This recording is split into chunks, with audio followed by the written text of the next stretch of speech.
I don't want to be rude. It tickles my fancy. Oh, okay. Okay. Goosies. I don't have hair. Oof. You got Marcos. That's not. No, that's not. Wait. Yeah. That's true. You do got me. Get over here, Marcus. Let me look Hey. at you. They don't want it. Tobin and Leroy, ready to deploy. Had to hit it with a little journalism, but that was a decoy. Better have about me, boy. Okay. Leroy and Tobin, hold to the show, man. Still in the stars with the show, and till then his half moon open. Sometimes go taste like a snowman. No proof, I'm a lie about a motor. No proof. Like I always wanted him, I never hated him, I never traded him, and if I did, I never ever traded him. You know what is a star? Like under the city, the driver's side floor. Gucci get large, so many more. 10 in the more, never a bar. Hey, 10 in the more, 2 to the P. Nothing to you, but it's something to me. Handsome as ever and cute as can be. You can watch us on YouTube with viewing for free. Hey, this one time for the Twitch. This one time for the text.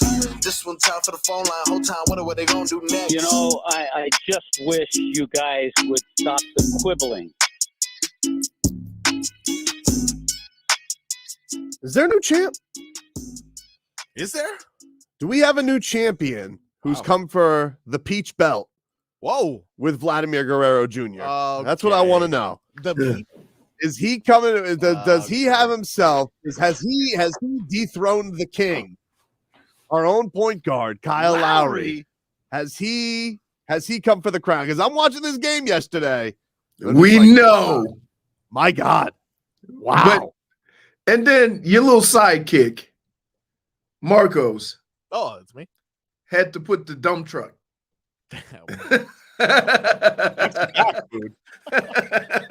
I'm like, wait a minute. Too much.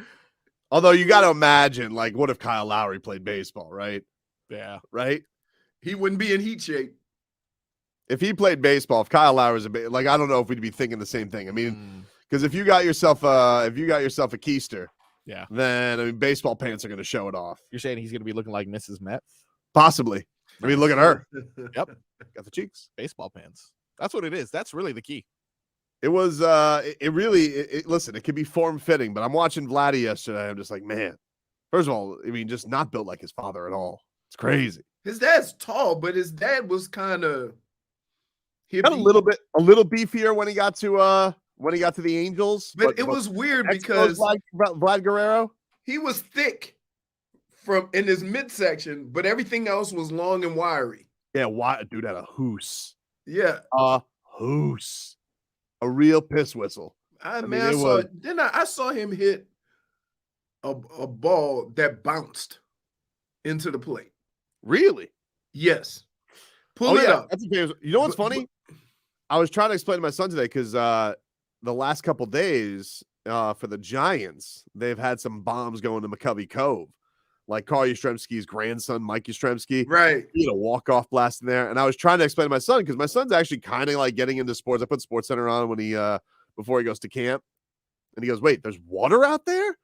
And I was trying to explain. So I explained, I said, dude, you don't know about Barry Bonds. Dude, Barry Bonds. He had boats out there waiting. Boats. That's what I do. Like, he had boats out there. And so he goes, really?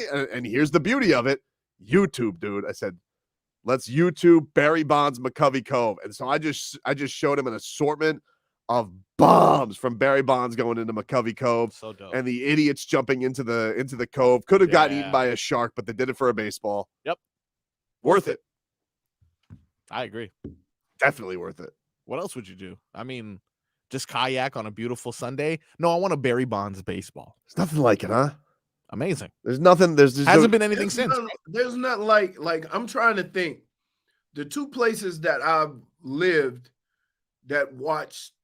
where I watched baseball, not as much in Minnesota, but in Cleveland and here, they were known for having some of the largest ballparks in Major League Baseball. So you didn't get to see a lot of that. But I was at the game where the ball bounced off Jose Canseco's head.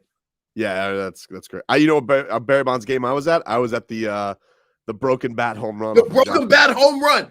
And like, what? I swore that was going to be a pop-up to Derek Lee. I was like, oh, he's got that. Oh, wait. No, he doesn't. Oh, still going. Was it Hesop Choi? I don't remember. I don't remember what year it was. I don't remember if it was before No, I think it was Derek Lee, because I think it was I think the broken bat home run was 2002. I need to know. But I mean, like, yeah. Let's see. Say something. Yes, the Marlins are amazing. It was 2002. There so you it go. was D. Lee. D. Lee. Love Derek Lee. Oh, One of the names I recognize from that team. from the Marlins? Yep. Oh, dude, that dude could pick it, dude. For sure. I mean, if I know your name, you can do it. Derek Lee could pick it at first base like none other. Wow. I mean, it was a beautiful thing. Anyway, this is my long-winded way of saying Marlins had a loss that didn't feel like a loss yesterday, to be honest with you. Yeah. You want to know why? Why? This Yuri Perez is awesome. Whoa. I mean, he is Hey. good. Hey. This dude is good. Didn't feel like a loss. Like it was a loss, but you know. Well, here's here's what happens. You can look at that game, win or lose, and go, we got one. Woo! We got one. Another one. This is crazy. Sandy's gonna turn it around. I don't know what the hell's going on today. Well, I'm excited because the Marlins play at 12:10. We're gonna have it on here in studio. Look, I'm not saying he's venturing towards TTL, but I do reserve judgment today. Dude, what? he just won the Cy Young. Past is the past.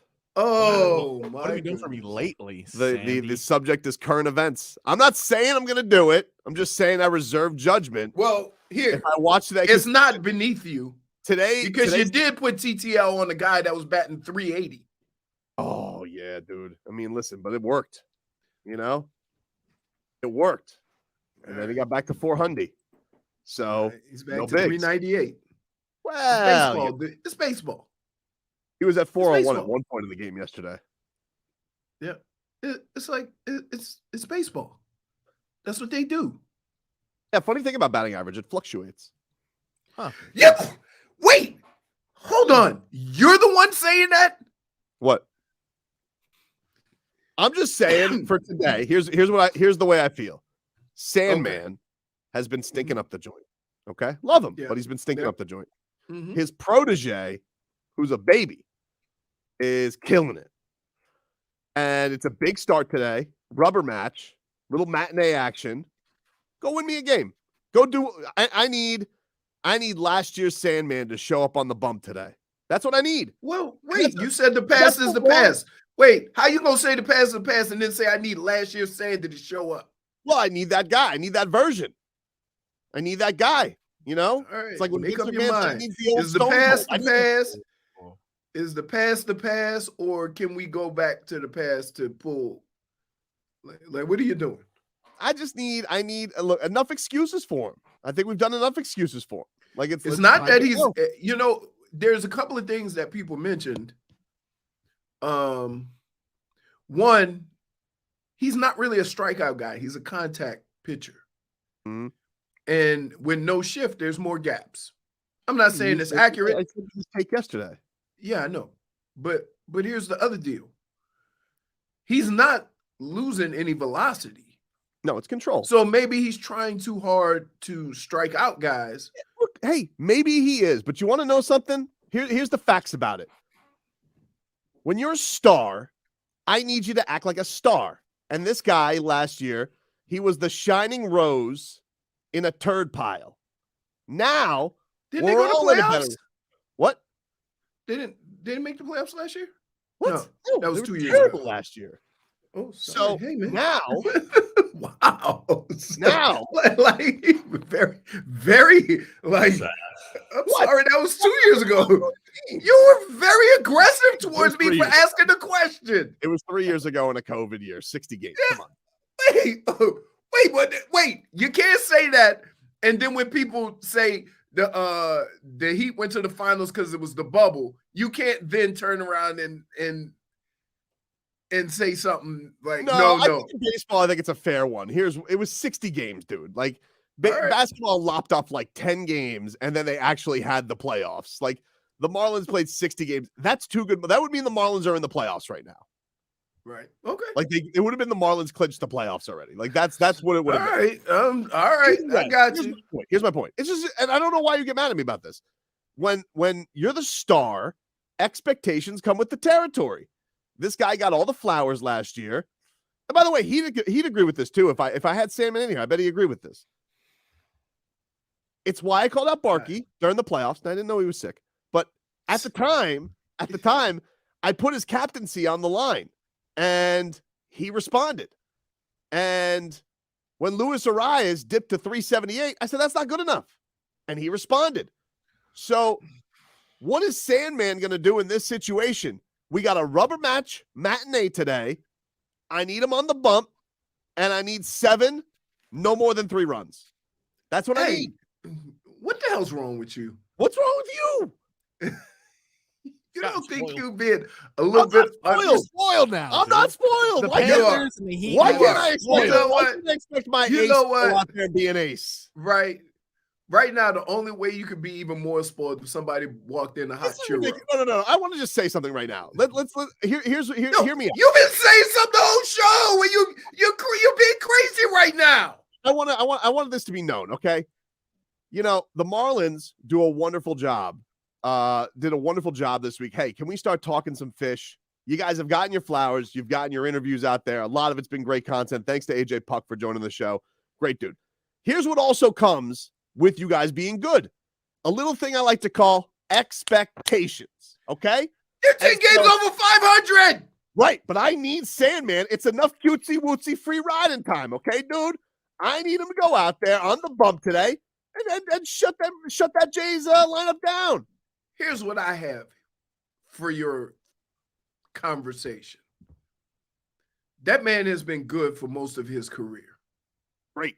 If he hits a bump in the road, I'm going to give him the benefit of the doubt and give him time to turn it around because he's been that good throughout his career, not just a year. He's had time. We're 3 months into the season. Let's go. What if you find out he's injured? He doesn't care. If he is, then then fine. Then retroactively shame me. Oh, okay. But I'm not calling him a bum. I'm not calling him a bum. Yeah. I'm not saying that he's overpaid. But sure. I'm not. I'm just saying. Pick it up. I'm just saying. Hey, Sandman, it's time to go. Wow. It's time to go. It's go time. I need a rubber match today. Let's talk some real baseball here. All right. You guys want to talk some baseball? I'm sitting here having a moment with my son today, teaching about Gary Sheffield, Barry Bonds at the breakfast table. It's time to go. You know, we put expectations on all the stars in this. If it was Jimmy Butler and Jimmy Butler stinks up the joint in one playoff game, everybody's like, "Where's playoff Jimmy? Where is he? Hello? Anybody see him on a milk carton? Where's playoff Jimmy?" Well, where's 22 Sandman? Where's he at? Let's go, dude. Can I just add this, Marcos? Yes. Why does everybody say I'm negative Nancy? What do you mean? Yeah, because you certainly, dude, let me tell you something. You hose down a lot of players. Listen, dude. Not named Jimmy or Bam. No. In the whole South Florida sports scene, you have hosed a number of players out. Let's go through the list. If Tua has a bad series, he's called a bum. He's a Tua. We're not talking about everybody else. I'm talking about you. This man was the best pitcher in baseball last year. Okay. He makes a handsome living. Okay. He bought Pudge's mansion and his statue. Okay. Got the Cy Young Award last year. Got all the flowers. Okay. Yeah. All the flowers. Yeah. Well, now I'm gonna say, listen, I'm not gonna give you an edible arrangement just for showing up. Go shut him down. Wow. But can you agree he's the most individually successful player this city has had in 5 years? I would say we had Tommy Hutton on. He said he's the best pitcher. Think about that. Best pitcher in Marlins history. If you win the Cy Young, he's done something nobody else has ever done. So with that, then he deserves a longer leash. No, don't you think? He's had enough. It's been long enough. Why am I considered negative? We don't have to keep kissing Listen everybody. to you. No, I love Sandy. I love him. Dude, you have hosed down more athletes in South Florida than I have ever gone after. Ever. You know what? Bam was right. What do you mean? He hit you with a Bam. Yes. No, what are you talking about? Because guess what? You can say what you want about me. At least I try to explain and keep it real. I don't come up with this, dude, you've been playing bad. I don't give TTL. No. Let me ask you, okay? Leroy keeps it real. Let's do a little LTL.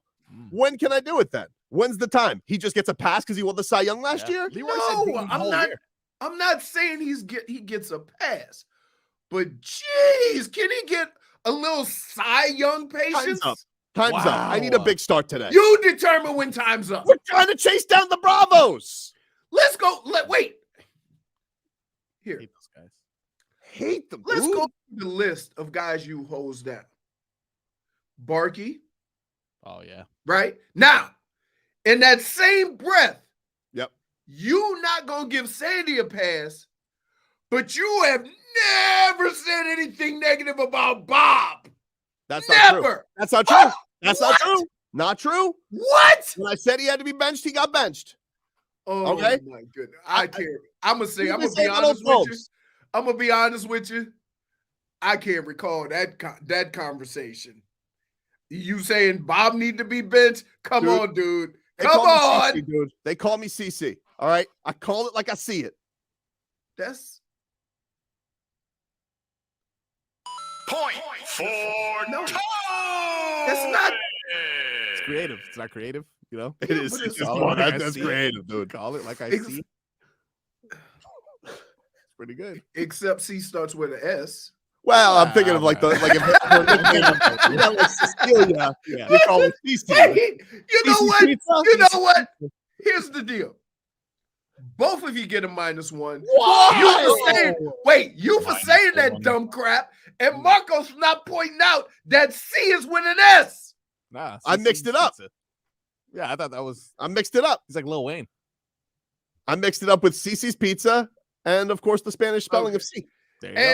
And furthermore, who has hosed down more players, Tobin or me? Wow. Yes, exactly. How am I the -1? Because you work your. Here's why I don't like you. Here's why I don't like you with your takes. Because you're a sneak. Okay. You hose people down all year, and then you're just like, oh, but you know, when that happened, then I changed my opinion. Wait, no. Oh, dude. When I say when somebody's playing bad and I call them out, right? It's because they're playing bad. When they start playing well, okay. Well, how is that any different from what I'm doing? Because he just won the Cy Young. Just dude, it was a year ago. Let's go already. Well, it wasn't even a year ago. This is a couple months. Come on. It wasn't even a year ago. All right, Leroy. You know what? I'll just wait until July. When do the Marlins want it to matter? He has a big one today. I'm declaring it. As a fan, a big one today of South Florida sports, as you are, I don't dispute that one bit. You seem to be harder on the South Florida sports guys than most. Yet I'm considered negative. And I just want people to have this pointed out that my man has put more TTL out there on more players than I've ever said a negative thing about. Because I know the time. I know when it's time to hand out TTL. And I need to know for Sandy. Are you a caballo? TTL to a guy who was batting 380. Dude, are you a caballo or are you a pony? Which one is it? Which one? Caballo or caballito? Which one is it? You're stripes. That's what you are. The zebra? Yeah, running in the Kentucky Derby. Take a quick break.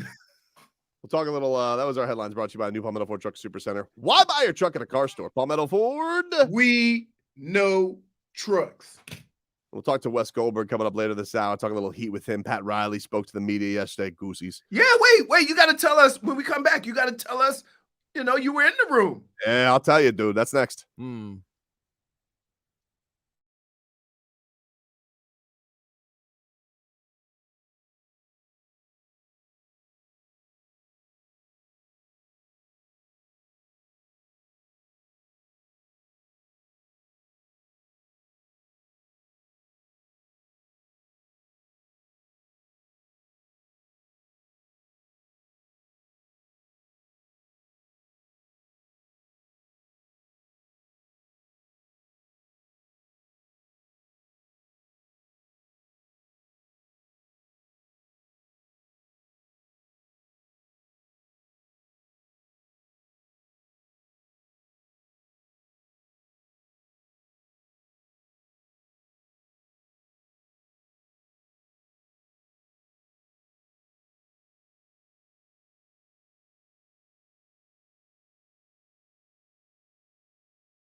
Hey, welcome back, everybody. Tobin and Leroy here with you on 560 WQAM.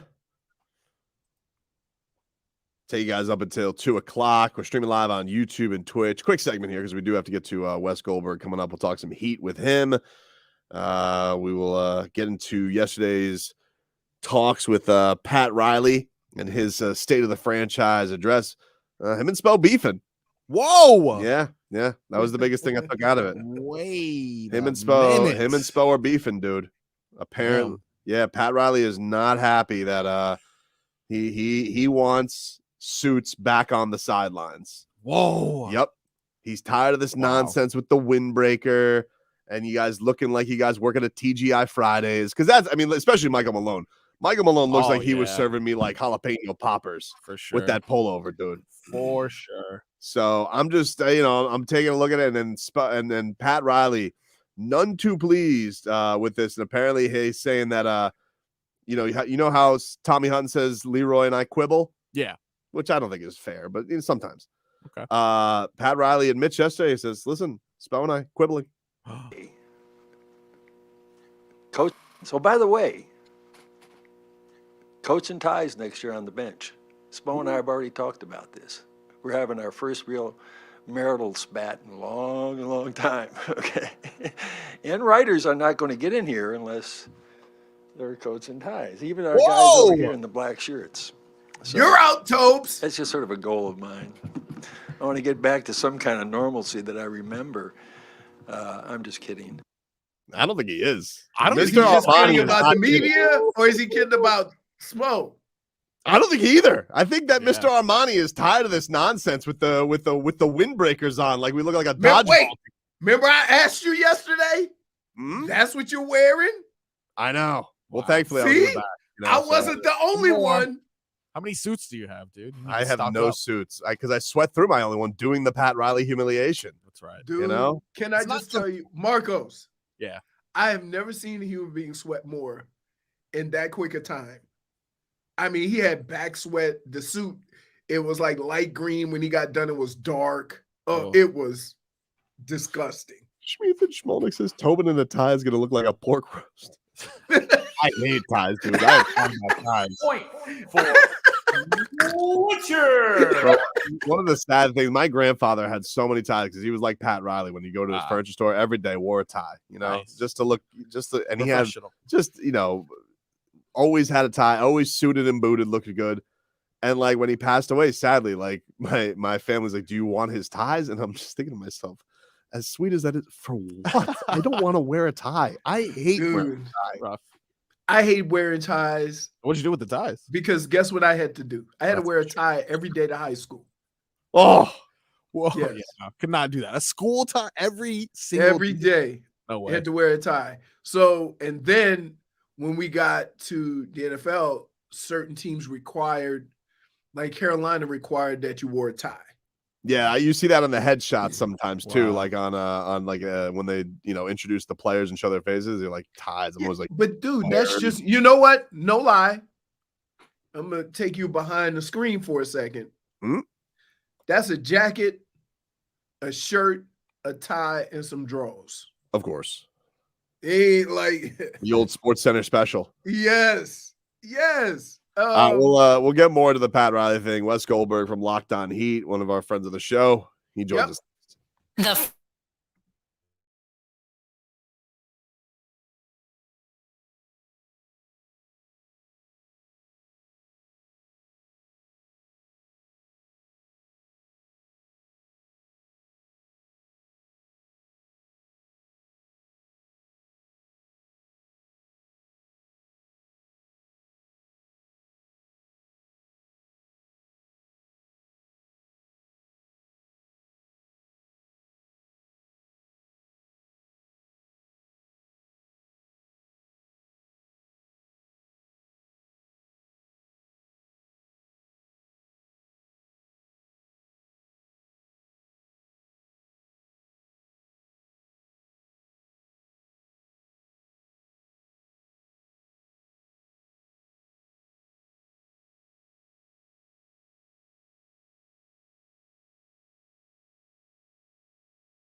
All right, welcome back, everybody.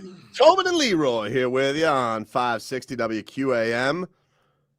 By the way, shout out to our guy Channing Crowder, who was named Miami New Times Radio Personality of the Year. So shout out to Channing. Whoop, whoop.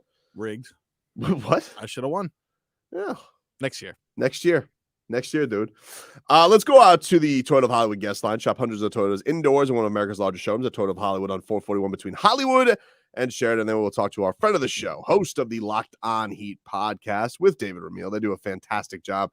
Go catch them on all podcast platforms, including the Odyssey app. And, of course, on YouTube, you guys can go watch them. Wes Goldberg, kind enough to join us here today on the heels of the Pat Riley press conference yesterday. Wes, thanks for the time, man. Really appreciate it. Thanks for having me. Excited to talk some Heat offseason. Yeah, man. It's an interesting week. I felt yesterday like it was very much a poker face Pat Riley press conference because we are so close to all the action, free agency, the draft. But for you, what was I guess the most interesting takeaway from the Godfather yesterday? Well, I loved how he opened it up and he was like, I'm not gonna be able to talk about any of the rumors out there. So acknowledging that their rumors are out there, but saying I'm not talking about any of that. And obviously he can't because of the rules in the NBA and stuff. But it felt to me like a sales pitch. And a lot of these kind of end of season press conferences for every franchise are kind of a sales pitch. The question is, what are they selling and who are they selling it to? And when you hear Pat Riley talking about Tyler Herro being an anchor and, obviously Bam Adebayo being an anchor and talking up Jimmy Butler and talking up this NBA Finals run that they just had and how great he feels about this team, I think some people look at that and they're saying, well, in terms of Tyler Herro, maybe he's trying to sell Tyler Herro as an asset, as a trade asset. I'm not so sure that that's the case. I think that other general managers and front offices are smarter than that. They're not whatever they think of Tyler Herro. I don't think Pat Riley's comments changed their opinion on them. So then I'm like, okay, who's he selling to and what's he selling? And I think he's selling to the Miami Heat fan base. I think if a big blockbuster trade doesn't happen, if the Damian Lillard thing doesn't happen or something else like that does not happen, then we are looking at a very distinct possibility of kind of not running it back necessarily because there are going to have to be some changes just by virtue of free agency and things like that, but maybe not getting that super duper star that so many Heat fans want and are interested in getting. And so if that happens, Pat Riley could basically look at this press conference and point to it and say, I feel good about it. I told everybody. I came out on the national platform. I came out in our biggest press conference of the season, and I said, I feel good about this team. And we have two franchise anchors in Bam Adebayo and Tyler Herro. We've got a superstar veteran in Jimmy Butler. And don't worry, guys, we're being patient. We're not rushing anything. And so I think that this is something that Pat Riley could point to if something on the superstar end doesn't happen. So I guess he was sort of hedging his bets in that way. That was just my read on it. But Wes, here's the deal. We all hyperventilated when he said he was going to run it back last year. Mm-hmm. There's no way, I don't care what he says to fans, that the fans want to run it back again. Like they want some kind of what they would deem an improvement or a change. Because the only thing that can happen now in the offseason is that you lose contributors because they've earned it. So who are you going to replace those guys with? It's a great question. You mentioned guys like Max Strus and Gabe Vincent, they're free agents. If you bring them back, if you bring Gabe Vincent back, what happens with Kyle Lowry? Can you afford to pay Lowry and Vincent a combined $40 million or something close to that for something that is not elite at that position? I don't think you can. You could say the same thing for Duncan Robinson and Max Strus, who can't really play together on the court, which means you're going to have 8 figures if Max Strus makes $10 million plus in free agency a year. You're going to have 8 figures sitting on the bench at all times, whether it's Duncan or Max Strus, that's in the game. So I'm with you. I don't think running it back necessarily is an option. And I don't think that the Heat are looking to run it back. If it's not like a superstar acquisition, can they go find other things on the margins that they could point to? Can they find maybe a long-term answer at power forward that is something less than Kevin Durant, but maybe something more than sort of this musical chairs that they've been playing over the last 2 years? Kuzma's going to be tough to get. He's a free agent. That's the thing, is the Heat don't really have any other options in free agency. They're going to have to salary dump Lowry or Duncan Robinson or something like that. And that might cost draft picks. And Pat Riley already said that they're not in the business of trading draft picks for salary dumps. He said that yesterday afternoon. Which means buckle up. Yeah. I mean, I do think plan A is to go get that superstar player. But I don't think that Pat Riley or anybody could tell the future and knows what's going to happen with Dame over these next couple of days, or anybody else for that matter. Yeah, you legitimately do need it to play out. I think that's where he comes in and he's like, I'm not recklessly swinging for the fences because they know what the ramifications are if you just go and get whomever for the first, whoever that monster salary guy is, whether it be a Levine or whether it be a Bradley Beal.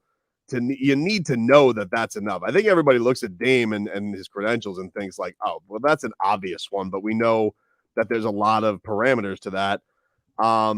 But for him yesterday, the thing that was interesting with Tyler is like, it is kind of the biggest mystery of everything. And for him to be so sure about it or put this front up that he's so sure. But the reason I found it to kind of be a sell job, Wes, when's the last time you've ever heard about Pat Riley not caring about defense? And when he Tyler can't guard. There's so many guys who can't guard. I was like, what? I've never heard of a guy excusing somebody's shortcomings defensively. So that to me was like the one for him to be so sure on Tyler when even Tyler acknowledged when he got hurt, he goes, I know what I did in the regular season wasn't really going to matter. I needed to prove something in the playoffs. And we didn't get that answer. Still an awesome run, but we never found out. Was Tyler Herro good enough to be the wingman to Jimmy and Bam? We don't know. That's the thing that is so interesting with them going into this is because everybody naturally knows that Bam and Jimmy need that go-to scorer to help ease the burden on them, especially with how much they do defensively. And they don't know if their 23-year-old shooting guard can do that. And I think you just saw the team that the Heat lost to in the NBA Finals, the Denver Nuggets, figure stuff out defensively. And Pat Riley spent a long time in yesterday's press conference kind of talking about where the league is going in terms of versatility and shooting and ball handling at every position. And yeah, I think that's definitely part of it. I also think like when he's talking about defense not mattering, it was kind of strange because this time last year, he's talking about how Tyler had to get better defensively and he knew it. And Max and Duncan and even Omer Yurtseven, all these guys had to get better defensively. And he didn't really hear a lot about that. But I also think based on this run and based on what we've seen over the last couple of years in the league, maybe he's also recognizing if we're going to actually win this championship, maybe offense does matter more than defense. And by the way, it's true. Offense matters more than defense in the NBA now. A great offensive rating is much more predictive of success than a great defensive rating over the last half decade in the NBA. And the Miami Heat, they don't like to admit it, but they are a numbers analytically driven organization. They pay a lot of attention to these things. So I don't know. I think, sure, some of it was a sell job. But I also think that a big part of the sales pitch was trying to pitch that to fans who might end up getting disappointed if this offseason doesn't go the way that they want. And again, I'll repeat it, the way that the Miami Heat want, because they do want to find a star player. Wes, I would say one of the reasons why he scoffed at the defense was because if you look at the finals, they held Denver to their lowest average of the playoffs. Mm-hmm. So he might be looking at it as, wait a minute, we're playing good enough defense. We just can't score. And that's where that bona fide scorer comes in. But that's why he can kind of back off. It wasn't like Denver scored 125 points every night. In fact, did they only make it over 110 once? I think it was just the one time. And I think it's a reflection on Eric Spoelstra, too, basically trusting Spo, like, hey, we can kind of give him a handful of below average defenders to bad defenders, and he's going to figure it out. He's going to throw out some crazy zone. He's going to figure it out. He's going to figure out ways to create a top 10 defense. And by the way, if they have to sacrifice a little bit of defense and that defensive ceiling to get much higher of an offensive ceiling, I think that's the calculus that this Heat organization is willing to do, because like you said, Leroy, like the problem wasn't defense in the finals. The problem was that they couldn't score with the Denver Nuggets. And if the league is going to go through Denver like it looks like it might over the next several years, then you're going to have to figure out a way how to score with Jokic and Jamal Murray in that group. Wes, your reaction yesterday to apparently Portland going and trying to put together a package to get Bam Adebayo. Wow. Tell us how you really feel. It's fun. I mean, hey, like I'm trying to put a package together for a Ferrari, but I don't know that it's going to happen. You know what I mean? Like it's, um, I think to me, that's sort of Portland's last gasp almost on the Damian Lillard front. You put that report out there, and I've talked to Jake Fisher. I think he does a great job, and I'm not saying that what he reported wasn't accurate. I think it was accurate. But if you're Portland, that is sort of your last thing is let's put it out there where, hey, we're trying to go get you that super duper star, Dame. We want to go. You said you wanted to play with Bam Adebayo. You said he was your dog on that podcast the other day. We're going to try to get him for you. And then that's not going to happen because the Miami Heat are not trading Bam Adebayo. That is not happening. Wes, would you trade for Zion? Would I trade what for Zion? If I mean any team, say the Heat. If the Heat had an opportunity to get Zion, right? Yeah, let's just say theoretically, probably not enough, but let's just say the Heat's package of it'll be a three-team. It'll be a Tyler Jovic three-team in their picks, and they could get Zion. Does it make sense for the Heat as a Dame backup plan, knowing all the stuff that is going on with health and his off the court stuff? I'm pretty high on the Zion Williamson bandwagon. I feel pretty good about Zion's future. I would bet if I were a team on Zion's future. The problem with his fit in Miami is it kind of feels like that's probably a 2 or 3 year project there to kind of get him right, get his body right, get him his maturity up to where it needs to be, even in Miami and hashtag culture and all that kind of stuff. Like, I think that's going to be a multi-year project. And I don't think if you've got Jimmy Butler that you can afford a multi-year project. The other part too, is if you're building around Jimmy and Bam, which this team is, Zion doesn't work with that. Now you have 3 non-floor spacers on the court at once during your most crucial moments of every game. Got Jovic in your back pocket though. Okay, like that's that. Like I don't know. I probably wouldn't do it if I were the Miami Heat, but if I were another team, that was picking outside of the top 3, because I also think Scoot Henderson is just too good to pass up on. I would really seriously look at Zion Williamson if he's really out there as a trade target, but I don't think he's right for the Heat. What else stood out to you from the press yesterday? Was there any other piece or nugget? I mean, a lot of it was kind of on one issue, basically, of like he's not going to be reckless about, making a move, but, they obviously want to make something happen. Was there anything else that kind of just stood out from him yesterday? I think we got some insight into the way this front office is thinking now. If this team were basically to remain the same, I think they're out of the trading the draft picks to dump salaries game. And by the way, we know this because they didn't do it at the trade deadline. They had opportunities to attach future firsts to Kyle Lowry, Duncan Robinson, didn't do it because they don't want to lose those picks, because in part with this new CBA and the second apron and the luxury tax penalties and all this stuff, your cheapest, easiest way of adding to a roster is with through the draft picks. So they don't want to give that up as just a talent acquisition portal, basically. But so I think that's part of it. The fact that they're looking at like long wings and versatility. Like, I think we actually got some real insight into what this front office is thinking. He was talking about the 5th iteration of the Miami Heat and that they're building on that now. I don't know that they're going to build that this summer, but I do think that we're going towards a place where the Heat are a little bit more draft conscious, a little bit more looking at versatility and offense and shooting and ball handling and length and things like that we haven't really seen. I mean, the Heat were basically the shortest team in the NBA this last season. I think they're looking to amend that. And I think that based on the Bradley Beal thing, I don't think that this team also wants to be in the business of being like Phoenix and getting desperate and overpaying for things. Like, this team does not want to overpay on value. And if that means they're going to miss out on a quote unquote star here and there, then that's what's going to happen. But I think we kind of understand what this Heat front office is all about now. It's, if we can go get a superstar on value, we're going to do that. And if not, we feel good about our ability to get guys through the draft. He mentioned finding Bam Adebayo and Tyler Herro at the end of the lottery. Like, they feel good about their ability to find guys in the draft, find guys who were undrafted who can contribute, and then work their way into a real contender basically every season. They feel good about where they're at. They're not going to act out of desperation. They're going to continue to build this thing methodically. And if a superstar comes out of that, then another superstar comes out of that. And if not, they're going to continue to build this way. Go watch Wes Goldberg on Locked On Heat on YouTube. You guys can listen to it on all podcast platforms. He and Dave Vermeil do a fantastic job. Boots on the ground, covering the Heat. And we appreciate it, man. Thank you so much for joining us. Thanks, Thanks, Wes. guys. Thanks, guys. There you go. We'll take a quick break. Get you caught up with your headlines. Hour 2 coming up next.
It's our Tua.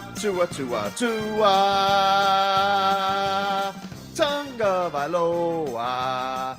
Not Tua Tagovailoa. A for effort. Dolphins quarterback. Tua.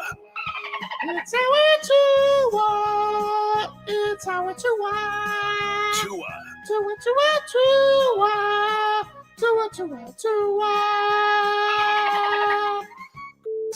Can go to hell. Tunga Vailoa. Dolphins quarterback. Daddy loves you guys. Our Tua with Tobin and Leroy. Check the history of food. Hour 2 of the program, ladies and gentlemen. Now, Tobin and Leroy here with you on 560 WQAM. Thanks to Wes Goldberg for stopping by the program. Yep. Mm-hmm. You That guys, guy's good. He's good. That guy's good. Knows his stuff. They do a fantastic job. I recommend that show highly. If you guys are diehard Heat fans, checked out the crew at Locked On Heat. Remember when he laughed at Portland? That was funny. Scoffed at Portland. He literally laughed. Well, yesterday, truthfully, we both scoffed at Portland together yesterday as we left the press conference. We just looked at each other and said, Portland wants to trade for Bam. And then we said, I said, show tomorrow? And he said, yes, I'll come on. Oh, nice. That's how we left it yesterday. How you do it? But I'm with him. I don't, it's cute. It's a cute attempt by them, but Yeah. You saw through this immediately. come on. Yeah. I can't fathom the Heat not doing anything I substantial. There was a great point yesterday. I think Evan Cohen made it from NBA Ready. I don't think the Heat wouldn't trade Bam for Dame. Like, what do you mean they're gonna trade Bam Adebayo to Portland? Nah. What are we talking about here? It's crazy. Bam is one of your best players, at times can be your best player, and still has so much upside. He's still so young and still can develop more things. I'm definitely guilty of this. I will take my crimes for this. But I think the thing that is interesting that maybe Pat Riley was trying to get this across yesterday. I don't know. I do think that he's still whale hunting. I don't think he's put away his harpoon. But I do think there is an element of, the Heat just basically lost to a homegrown team. And I do think that the Heat probably look at themselves and be like, man, did a pretty good job just doing stuff ourselves. Yes, Jimmy is the orca that they brought in a couple of years ago. But their other pieces are basically all stuff and guys they've developed and found and drafted, and so I think that I don't know if the Heat are in. I don't think the Heat look at themselves as, for a franchise that has always made the big home run move to add, whether it be Shaq, whether it be Big Three, whatever, whether it be Jimmy, whether it be Alonzo, I think maybe there is a point on the Heat looking at this saying, all right, well, what if we do turn Jovic into something next year? And that is a contributor. Yeah. What if the guy we drafted 18 can actually help? Because that is just how it is. And look, if there's a home run move, there's a home run move, but I don't know that they're just going to make a move for move's sake now. I think the interesting thing about everything that everybody's talked about, I would like a better idea of what they think about Jovic and Yurtseven, because the two of them are exactly what you think the Heat could use. They could use some size. Jovic is a big who can facilitate and shoot from outside, creating spacing. And I don't know how those two guys fit in, because just adding two guys of that size to your roster changes how you do things and how you be able to do things, what Bam can do and what everybody else can do. And so I don't know what their feelings are on those two guys, because if they feel, if they're high on those two guys, then they can literally feel like, yo, we don't have to do anything. We're adding everything in-house with guys that we have developed, put weight on, and gotten to, be able to play in our system. Let's get some headlines brought to you by New Palmetto Ford Truck Super Center. Why buy your truck at a car store? Palmetto Ford. Trucks. Wow, that was fast. Here is a little bit of ride. This This made some people nutty yesterday when Pat Riley said this, but this was him being asked from Ira, basically like subtle moves or big move. Like where are we going here, Pat? And this is what the Godfather to say on that. You know it's time for the big move. You planned for years for the big three. At other times, Jimmy happened. You saw that coming to a degree with his going through several teams. This roster at this moment, when you look at it, there are big names apparently available. There already was one already available. In your view, does this team need to move big like you did during the Jimmy time, honestly based on the contract during the Kyle time and previously, or will subtle moves be enough to leave you content this offseason? Subtle moves will be enough. If they're the right moves, will be enough during this offseason. You know, hitting the home run, as I said, it's addition by subtraction. And so you can go out. We've done this. We played this game for 27 years, and some of them we hit big, and I plan on hitting big again. But I'm not just swinging for the fences right now because it could be reckless, a little bit reckless, and after this year, I feel very good about where we are, but also I agree with you. We need to improve. I mean, you take a look at all the rosters in the league, and they have the same issues that everybody else has when it comes to all these draconian rules that are coming in financially. So players might be more readily available than they've ever been because of that, as we can see. But you're trying to get me to talk about something that I can't, Ira. So I'm going to talk to you about Garfield and Odie and the crew. I'll trade for Garfield. I know. Okay, I'm sorry. Pat was saying apparently he's had when he has trouble sleeping, he goes and watches Garfield. Of all things, it's not to love. When's the last time is that a cartoon? I feel like that's possibly a cartoon. I feel like Pat Riley could get like the entire library of Garfield if he chooses to, at whatever point he chooses to. That's true. Actually, he's Pat Riley. Yep. I would have to say also that wouldn't make me sleep. Yeah, I don't know. I mean, that would make me chuckle. He is funny, especially the shenanigans with Odie. Odie never saw it coming. Idiot. Huh. What? No, it just kind of seemed a little familiar. How so? Well, you never see it coming sometimes. Sometimes like a happy little puppy. And then before you know it, Bradley Beal's in Phoenix and you never saw it coming. We spent a whole 3 hours. Maybe he was referring to Bradley Beal as a fat cat. Oh, maybe. Actually. You got to read between the lines with the Godfather. Stun Steve says that presser can be summarized as words mean words. He did. Listen, he was definitely playing. He was playing both sides of the fence, and he's not swinging for the fences. But maybe he will go with subtle moves. But I'll also hit big. I don't understand why everybody doesn't understand what he's saying. Yeah, it's pretty clear. What? I would like to know why even have the press conference now when you know the only questions people want to ask you can't answer. Just to say you did, because then people are gonna be like, "You haven't spoken for a year, Pat. Where's Pat Riley?" But I would do it like right after the season. But here's the thing: the oddity of this is typically, if you're not in the finals, he would have spoken a month ago, right? But they made the finals, and now it's like, because last year did the same thing. Team had a week off after the Eastern Conference Finals, then he spoke. But then there's a whole finals going on. In this situation, the draft is on Thursday. Right. Question: when can Spo fight back? What do you mean for his attire? Just saying, like, I'm pretty sure it's a respect thing because I don't think Spo would get fired for not wearing a suit.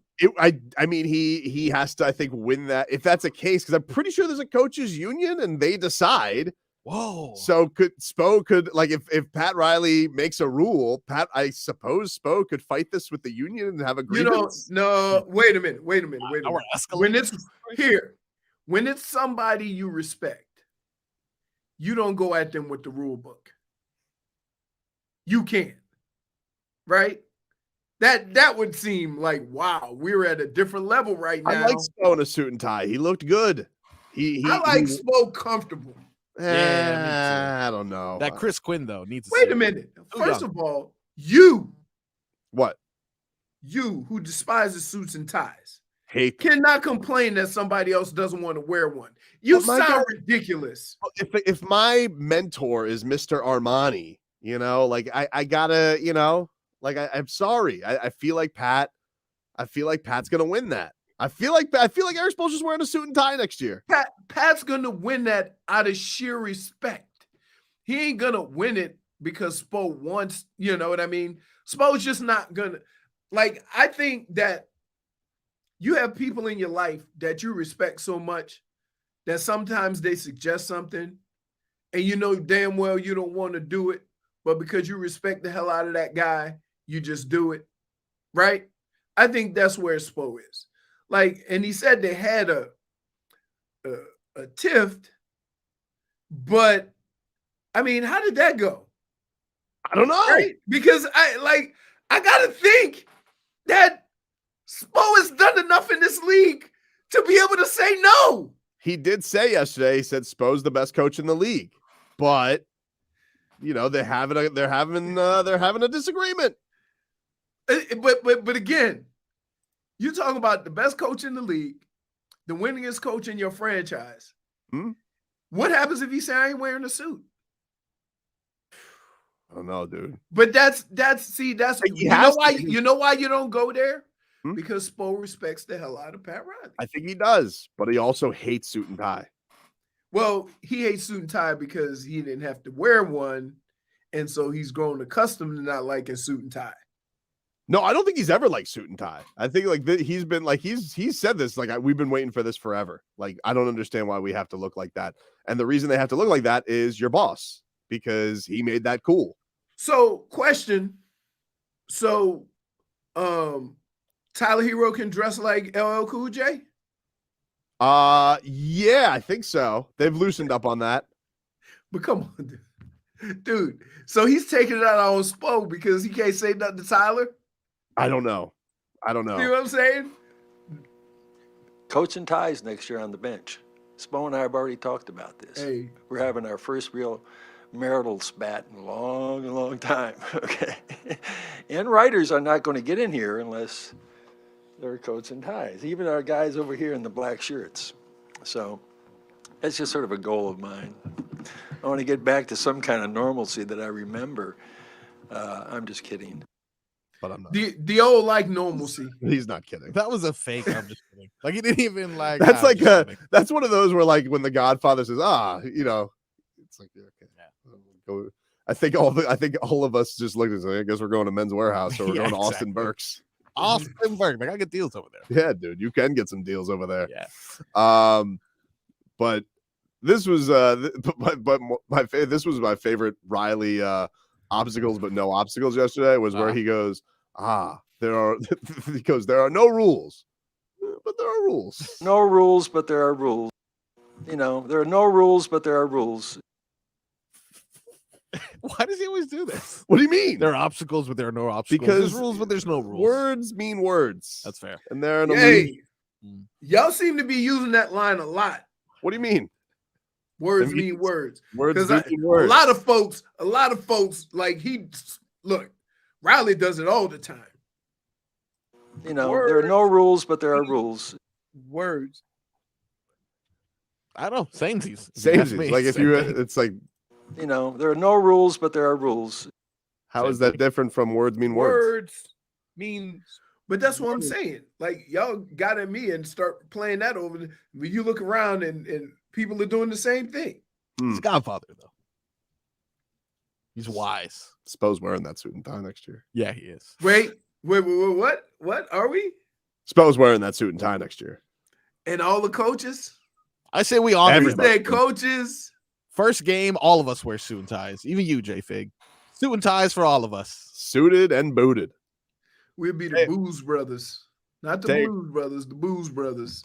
Take a quick break. Back with more for this.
Welcome back, you rascals.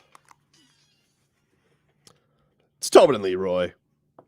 Marcos and J-Fig along for us. We're going to get to Rats Off a Ship a little early today, coming up in about 15 minutes. So we will decide where our rats go. Luis Baboon Palomino going to join us next hour. The GOAT of bare knuckle fighting. The Baboon, not the GOAT. Well, I mean, no, his nickname is Baboon, but he's the GOAT. No, he's the Baboon. Like when I don't know if you guys know this, I was an official bare knuckle fighting voter. I was a member of the voting panel. I had to do pound for pound every week. I always put him number one. Really? Number one. Numero uno, right here from Miami. I like that. So he is headlining the card at the Hard Rock on Friday.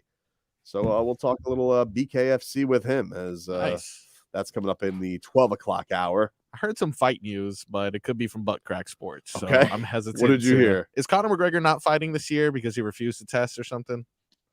Dude, he ain't fighting. Okay. He ain't fighting. So I'm just going to move Did on you see the life clip yesterday? There was a clip that went viral from Ultimate Fighter yesterday. So, you know, we had Stephen Wonderboy Thompson on, nicest guy in the world, right? So nice. Yeah. Kickboxer. So he brought Stephen Wonderboy. He's the coach of the Ultimate Fighter, Conor McGregor. He has his own team. Apparently, I didn't watch the full episode. I only saw the clip on Twitter. But apparently he brought in Wonderboy as a guest coach and basically was trying to be rats off a ship. He was trying to abandon coaching duties. What? And Wonderboy goes, "Hey, Conor, aren't you going to coach with me?" And Conor just goes, "All right." You see, like he has no interest in doing this anymore. Why did he even? He looks hungover as hell. Yeah. Which, you know. When did they film this? This isn't like this was weeks ago. Okay, this was weeks ago. I think filming's already done. Gotcha. How annoying. Like this whole Conor McGregor experience is just getting worse and worse at every turn. Yeah, it's not great, dude. It's not great. I mean, they had a bunch of video that came out from the incident, the alleged incident at the Kaseya Center. Yes. From the NBA Finals. I don't really know what to make of it. I know that there is video of him apparently taking the accuser into the bathroom, but then there's also video of them hanging out, I guess, later that night. So we'll see what happens. I don't know. You know, that's what's always dicey with things like that is you do kind of want to wait for everything to play out. Yeah. They are going to throw. The problem is in sports, soon as you're accused of something, nobody cares. Well, this is interesting. Did you see yesterday? Obviously not on the same seriousness of the Conor McGregor allegations, but did you see the Tyreek Hill story yesterday? No, I don't know what happened. It just said he. Well, apparently these are the details that are out so far. That he was out fishing. I guess he was fishing with his agent, Drew Rosenhaus. Look like were they fishing for sharks at one point? He does this, dude. If you Google or like YouTube Drew Rosenhaus, he likes to go for sharks, huh? No, he was saving a shark, from what I heard. He was saving the shark. I was like, I don't know, dude. I don't know if the shark needs saving. Let me tell you something. I've been out there and caught grouper, and half the grouper came back because the shark ate. Yeah. I saw some story the other day. There was like some fishing crew that caught like a 600-pound marlin. Wow. And apparently they got I don't know what fishing etiquette is there, but it's like apparently they got disqualified for catching this record marlin because it had shark bites on it. What? I'm like, that's not fair. No, how are you supposed to beat a shark in the water? Yeah, that's what kind of record? You know what? Scott Foster officiated that right. Logo 10 reports that Miami Dolphins star Tyreek Hill under investigation by Miami-Dade police as Local 10 learned that the wide receiver allegedly hit a man working at Haulover Marina. Hill shared an Instagram story over the weekend showing his Father's Day celebration on a boat. According to a tip received by Local 10 around 6 p.m. on Sunday, Hill got into some kind of disagreement with an employee of one of the charter companies based in Haulover Marina that apparently ended with Hill hitting the man. It's unclear if the man was injured, but on Monday, Miami-Dade police were seen at the marina, and on Tuesday, the department confirmed that an investigation was underway involving Hill. Also on Tuesday, Hill's agent, Drew Rosenhaus, tweeted out a video of him with the shark and said the caption that he and Hill were fishing together. Local 10 had reached out to Rosenhaus and his team several times Tuesday, but haven't heard back. It's unclear whether Hill will face criminal charges. The Dolphins did put out a statement saying, "We are aware of the situation. We have been in contact with Tyreek and his representatives and the NFL. We will reserve further comment at this time." Andy Slater of Slater Scoops, he tweeted out yesterday that that apparently This was his tweet. He said, Miami Dolphins wide receiver Tyreek Hill allegedly slapped a boat employee on the back of his head over the past weekend. A senior law enforcement sources tell me the crew member does not want to press charges at this time, sources say. The incident, first reported by Local 10, started with Hill's crew tried boarding a boat without permission, I'm told. The police are reviewing a video which may show the altercation. So he tried to board a boat. The guy said, "You're not allowed here." And Tyreek Hill said, "Shut up, I'm Tyreek Hill." I don't know. That's what the detail. But, Okay, but he didn't say. When have you here? Can I? Okay, we're grown folks here. When have you aggressively ever slapped somebody on the back of the neck? But yeah, that one's weird. That's like a weird location. Right. It's like you're not. It's like, yeah, come on, buddy.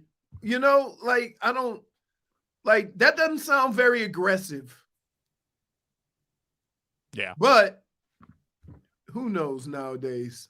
You know what I mean? Why this is a thing. No one wants to press charges. It wasn't like a huge incident. Is it just because he's Tyreek Hill? Look, just because. Yes. Yeah, it's just because he's Tyreek Hill. And it's also June 20th. I mean, that's like, it was like on Sports Center this morning. And I was like, all right, well, what's going on here?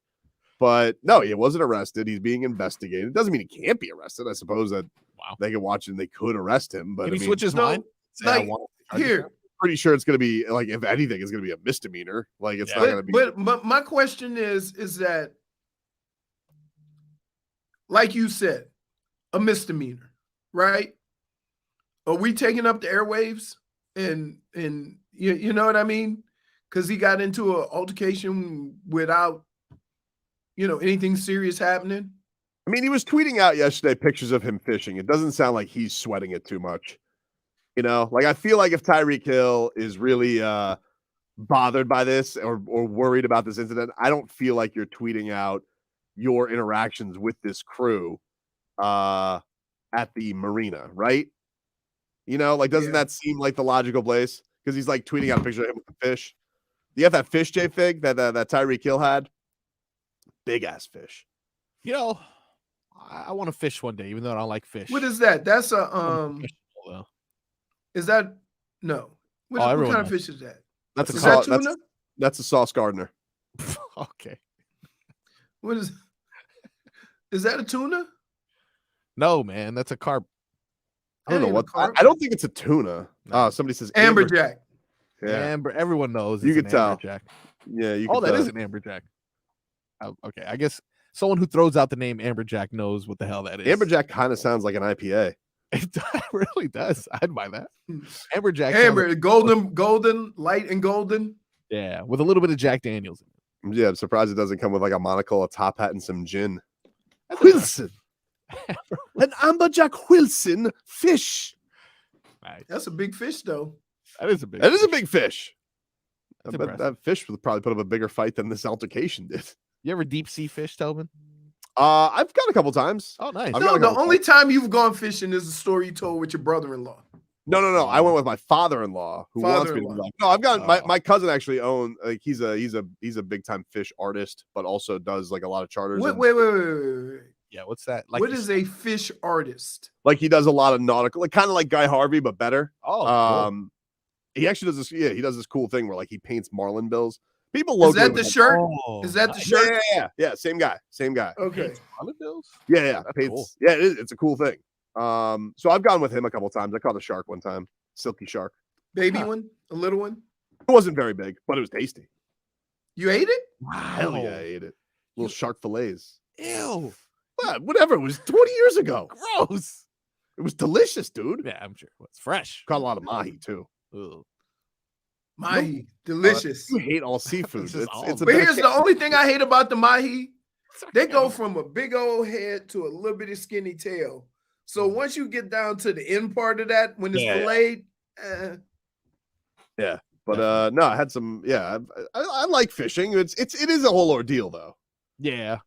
When I went to Hawaii, there were some guys that went fishing, and they caught a 600-pound tuna. Woo. It was worth a lot of money. They got a lot of money from that thing. Oh, the biggest catch or like deadliest catch. I used to love those shows. Oh, yeah? I don't know why. Yeah, Like, but all you do is watch them bounce around on the boat because of the weather. But you gotta weigh them.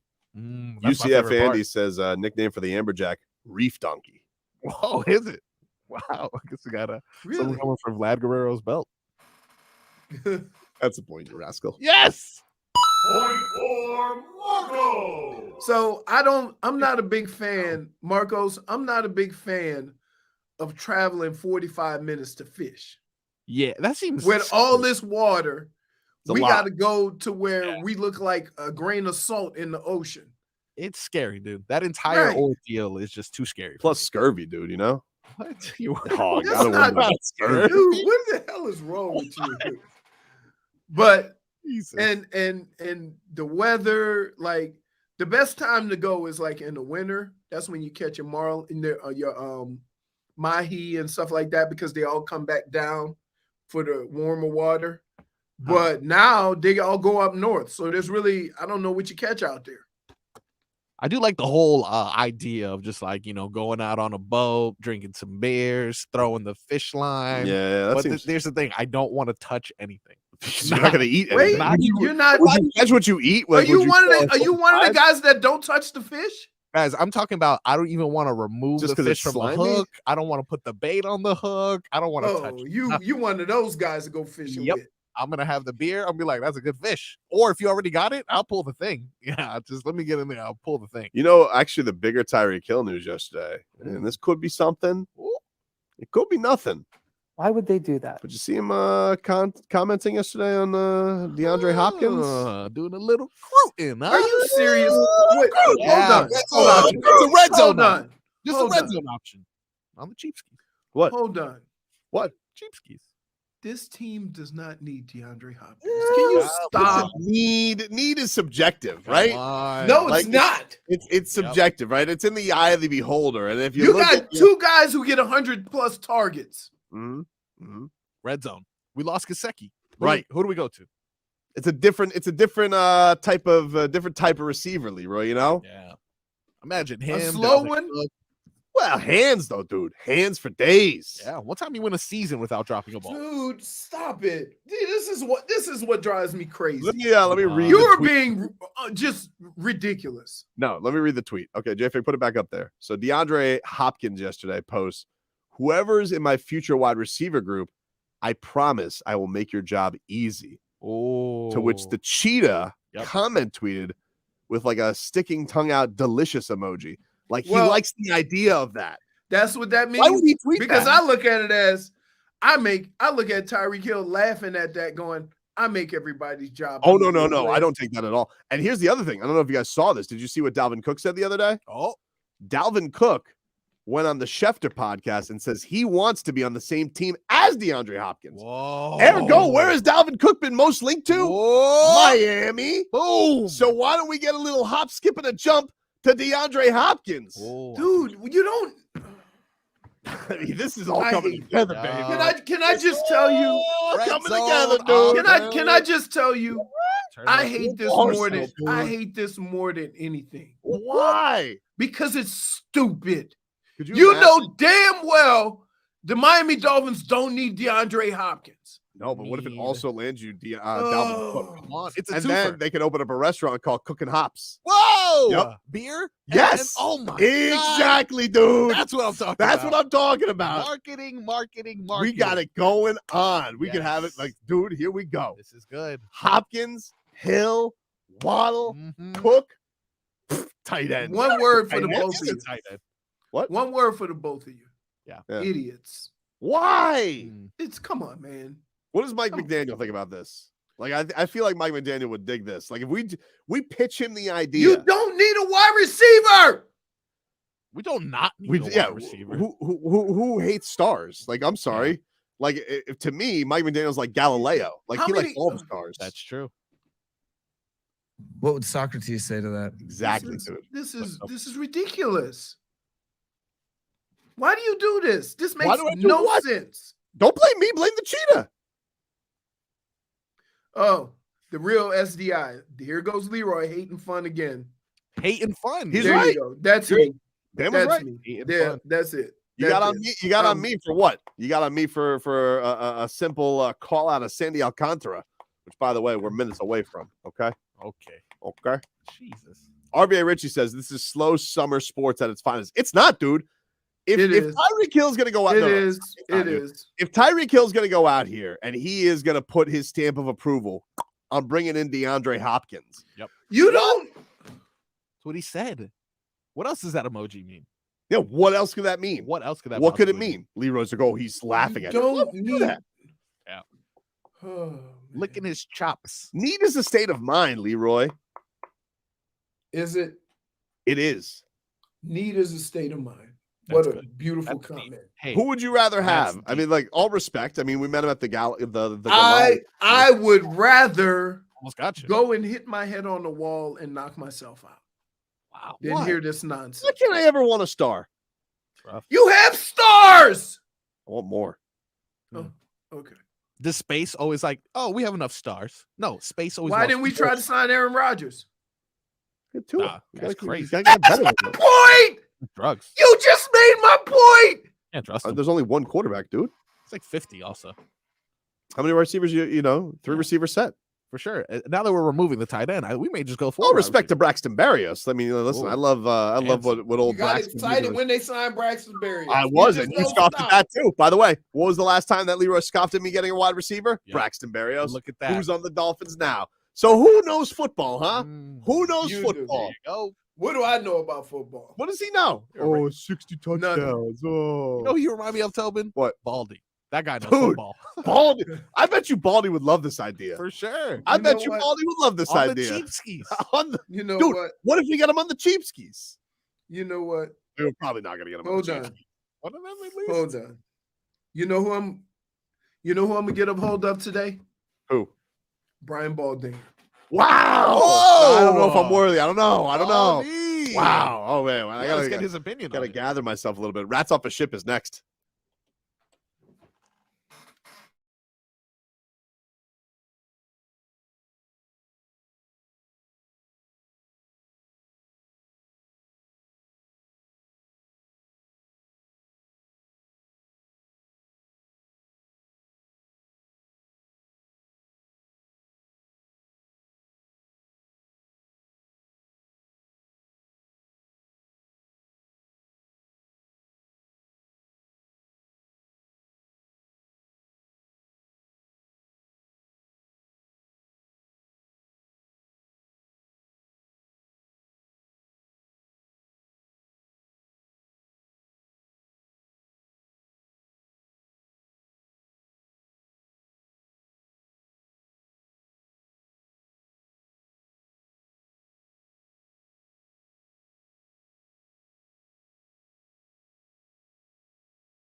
Rats off the ship.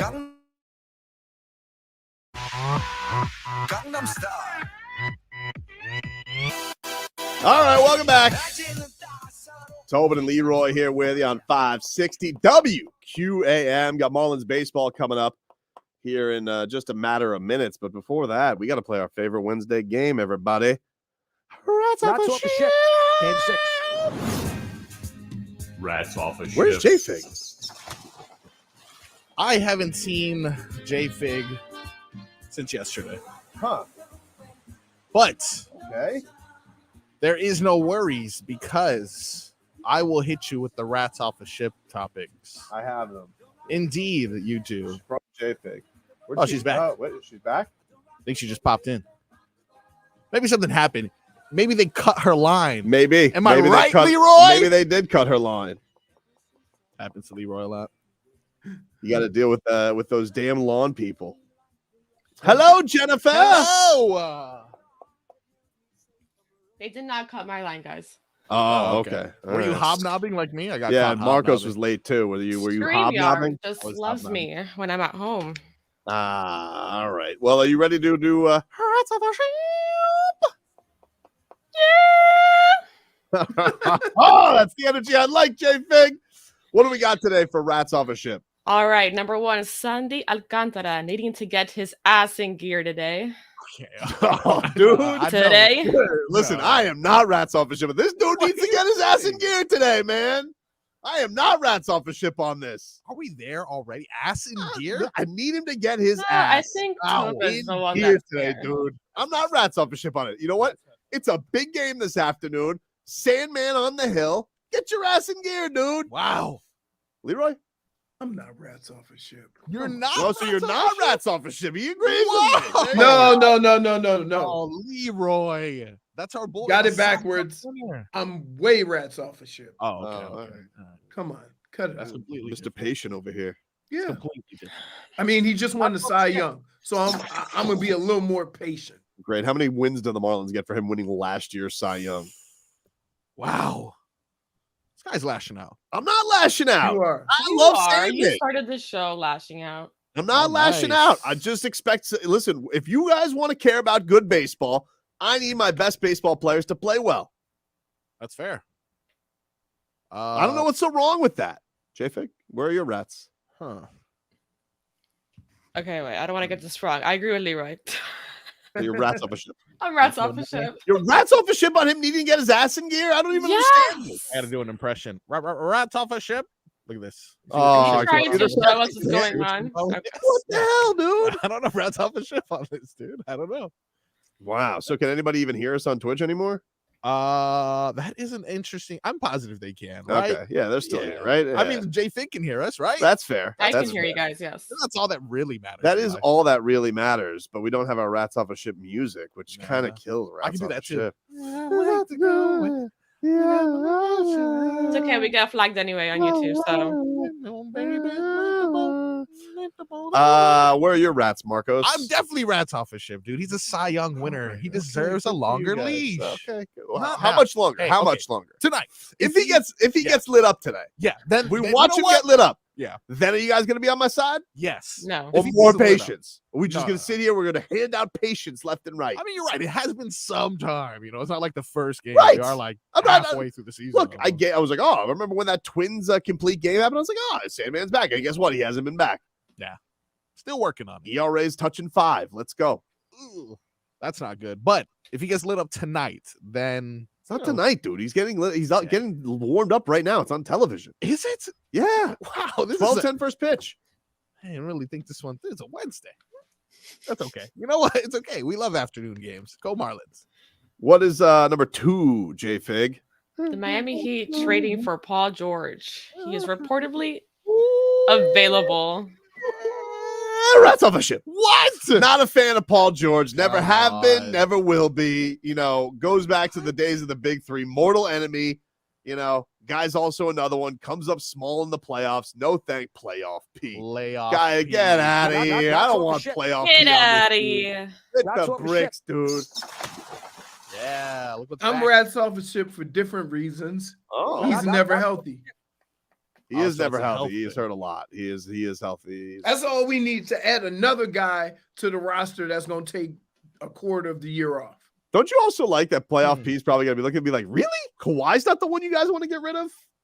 Yeah, that's interesting. I heard they want to blow the whole thing up, but I don't imagine Paul George being happy that I remember so many games he played without Kawhi. He put his life on the line.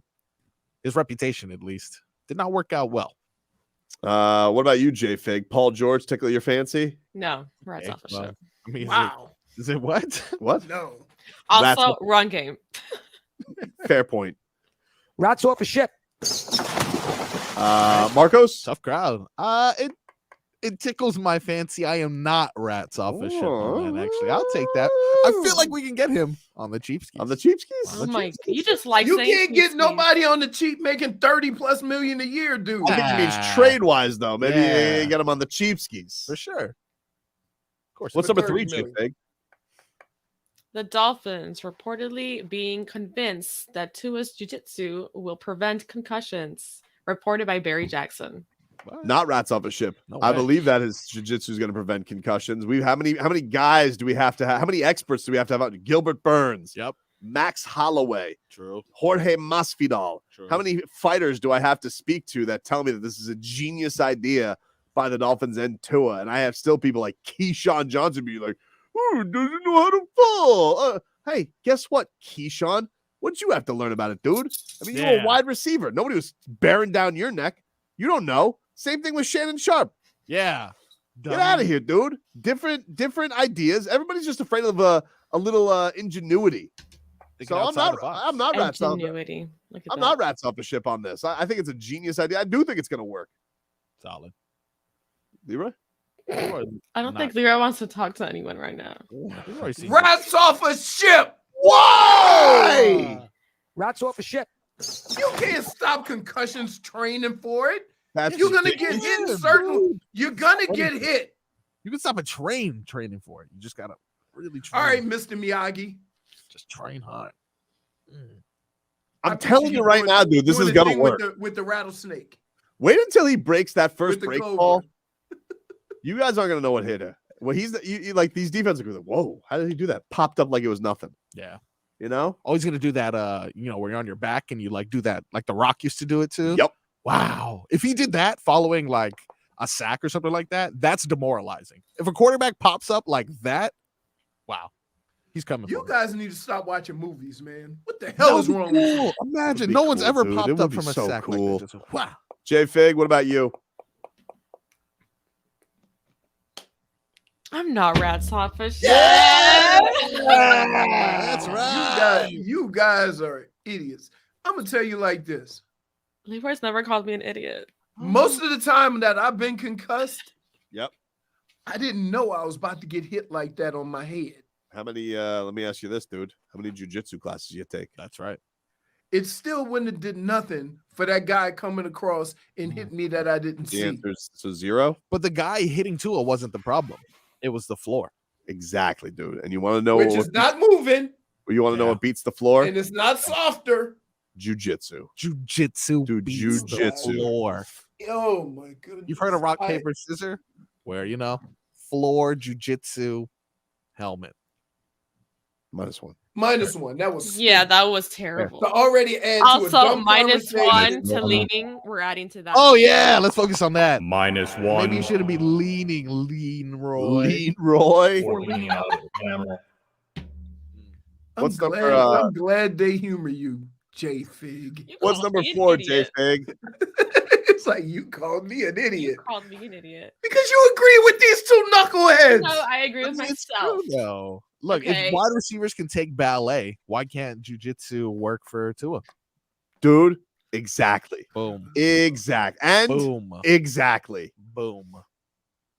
Okay. Number 4, Jello Shots. Oh. LSU fans ordered over 21,000 Jello Shots at the Yeah. College World Series. First of Who? all, LSU fans. Yeah. I can see it. They are from Let's the get they are from the alcoholic capital of the world. Listen. Disgusting. I'm rats Jello off the ship shot? on- I'm rats off the ship on Rats off the Jello Hate shot. Jello. For sure, dude. I don't hate like Jell-O. Jello. Grow up. Yeah, I don't like Hate Jello, Jell-O. but I certainly am not a huge fan of Jello shots. Yeah. I would actually rather have Jello than Jello shots. No. I mean, I'd rather have the alcohol minus the Jello because the Jello makes me want to throw up. Wow. Really, you just don't like the Jell-O. texture. I hate the texture. You don't squish it in your mouth. Stop it. You're bringing back terrible memories. What about the Jello with the fruit in it? No, Oh, I'd rather Nobody's- have the liquor straight Put up. alcohol in that. Nobody's straight up just making Jello anymore. Yeah. No way, dude. No way. Serial killer for sure. No. No, I if you can't go to imagine theme the last- parties, that people definitely do that. Nah. You know why they ordered 21,000? I feel like one of our bets has to be you have to eat a giant bowl of Jello. Don't say that because I think will I'm not gonna show up to work that day. That's pretty good. Gotta be a challenge. You won't hear me for a whole month. Why do you have such a thing against Hey, Jello? J-Fig, if you don't want to eat Jello, Yes! here's what I would say. Don't lose. Yeah, don't lose. We Okay, need to up okay. our game for football season, by the way. Agreed. Figure it out. Agreed. Figure it out. Fix it, dude. How many Jello shots were there? 21,000. 21,000, dude. LSU. 21,000. My worst nightmare. 21,000. You know why? Because it takes that much to get one person drunk. There's no alcohol in those little baby disgusting. It Really? depends on You'd be who's making amazed. them because they Weak, be dude. packing. Weak. No. I'll take 22 Jello shots to the face right now. Wow. No. I'm gonna make I you just tell Jello you, shots now. Hey, if you did 22 Jello shots, you hopping onto the wrong lily pad. Yeah, he definitely is. I'm gonna stay here till tomorrow. I don't know what happened. I had 22 Jello shots and I ended up here. So we know Jay Figs rats off a ship. Leroy, you rats off a ship on Jello shots? Yeah, I'm rats off. Rats off a ship. Marcos? Definitely. Rats off a ship. That is Rats Off a Ship. Get you caught up with your headlines. Third hour of the program coming up next.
Oh man, this Marlins broadcast making me hungry. They got some good food they're throwing up on the TV. I keep forgetting this is live. I'm so scared of getting caught in the Leroy replay. No, this is a live game, dude. Nice. Live game, 12 Live action. Live action. Hey, I am the only one that falls for that because sneaky ass Bally's, they put replay in the corner and it's very light, so you can't even hardly see it. They do like to sneak. I can't lie. Bally does like to sneak. They do, creep in there with some stuff. But hey, man, Sandman, need this one today, dude. Let's go. And he started off with a hell of a game to start the season, too. Didn't he pitch like 7 or 8 scoreless innings or something? No, that was like his third start. And I was like, start. He's going to be back. And then he hasn't been back since that start. All right. Let's get going, dude. That's all I'm saying. Hey, do we want to get – let me ask you something, Leroy. We want to contend or not? Do we want to contend or not? We need our horse, okay? But being 10 games over 500 gives you the luxury of waiting for him to come back. Yeah, but you want to know something? But you just – listen. Wait. All I'm saying is you can be more patient than you normally would have to be because you're 10 games over 500. So how about cutting them some slack because they're 10 games over 500? I gave him enough slack. I haven't mentioned it up until now. It was June 21st. So if he had pitched well, would he be 12 games over 500? Maybe. It's not worth. It's not at this juncture. I don't even understand what at this point in the season. They're still managing to do okay. So I'm going to have a little more patience. It's not like, hey, they'd be over 500 if Sandy pitched a little bit. So what do you want to give until the All-Star break? I don't necessarily know what the time frame is. I just know that when you look at it's hard for me when we talk about how well this team has played to then point out one guy and say, oh, you need to get it going. Oh, I think it is fair. You're in the midst of a pennant race. You're 5 games back in the Bravos, and you need to get your ass in gear. You can't be relying on a child to carry you. So if Sandy was pitching lights out, how many games behind the Braves would they be? Probably they would be a lot closer. A game or two? Maybe. That's a huge difference. No, it's in June. It is, dude. Every game matters. You need to get closer to reality in your sports wisdom. I didn't realize you were such a participationist. I'm not. I'm not at all. Yeah. I'm not at all. But I am. Hello. I do believe that based on how this team has done to this point, it's going to be pretty hard for me to point out one guy and call him a bum or give him TTL or anything like that. You're giving him TTL though, and the team's 10 games over 500. I'm not even giving him TTL, but I'm telling you. What do you call it? Time to get your ass in gear.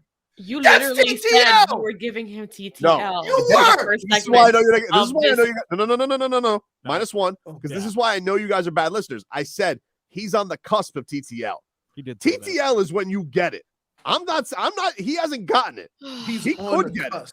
Wait. He could get it. If he let me tell you something right now, dude. If he flames out by the end of today's show, they'll be TTL before the end of today's show. Wow. But he has not gotten TTL yet, Jennifer.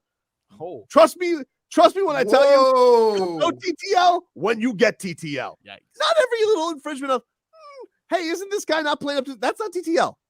You'll get TTL when I say you get TTL.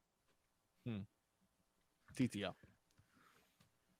You're how you maneuver through your sports takes is nothing short of amazing.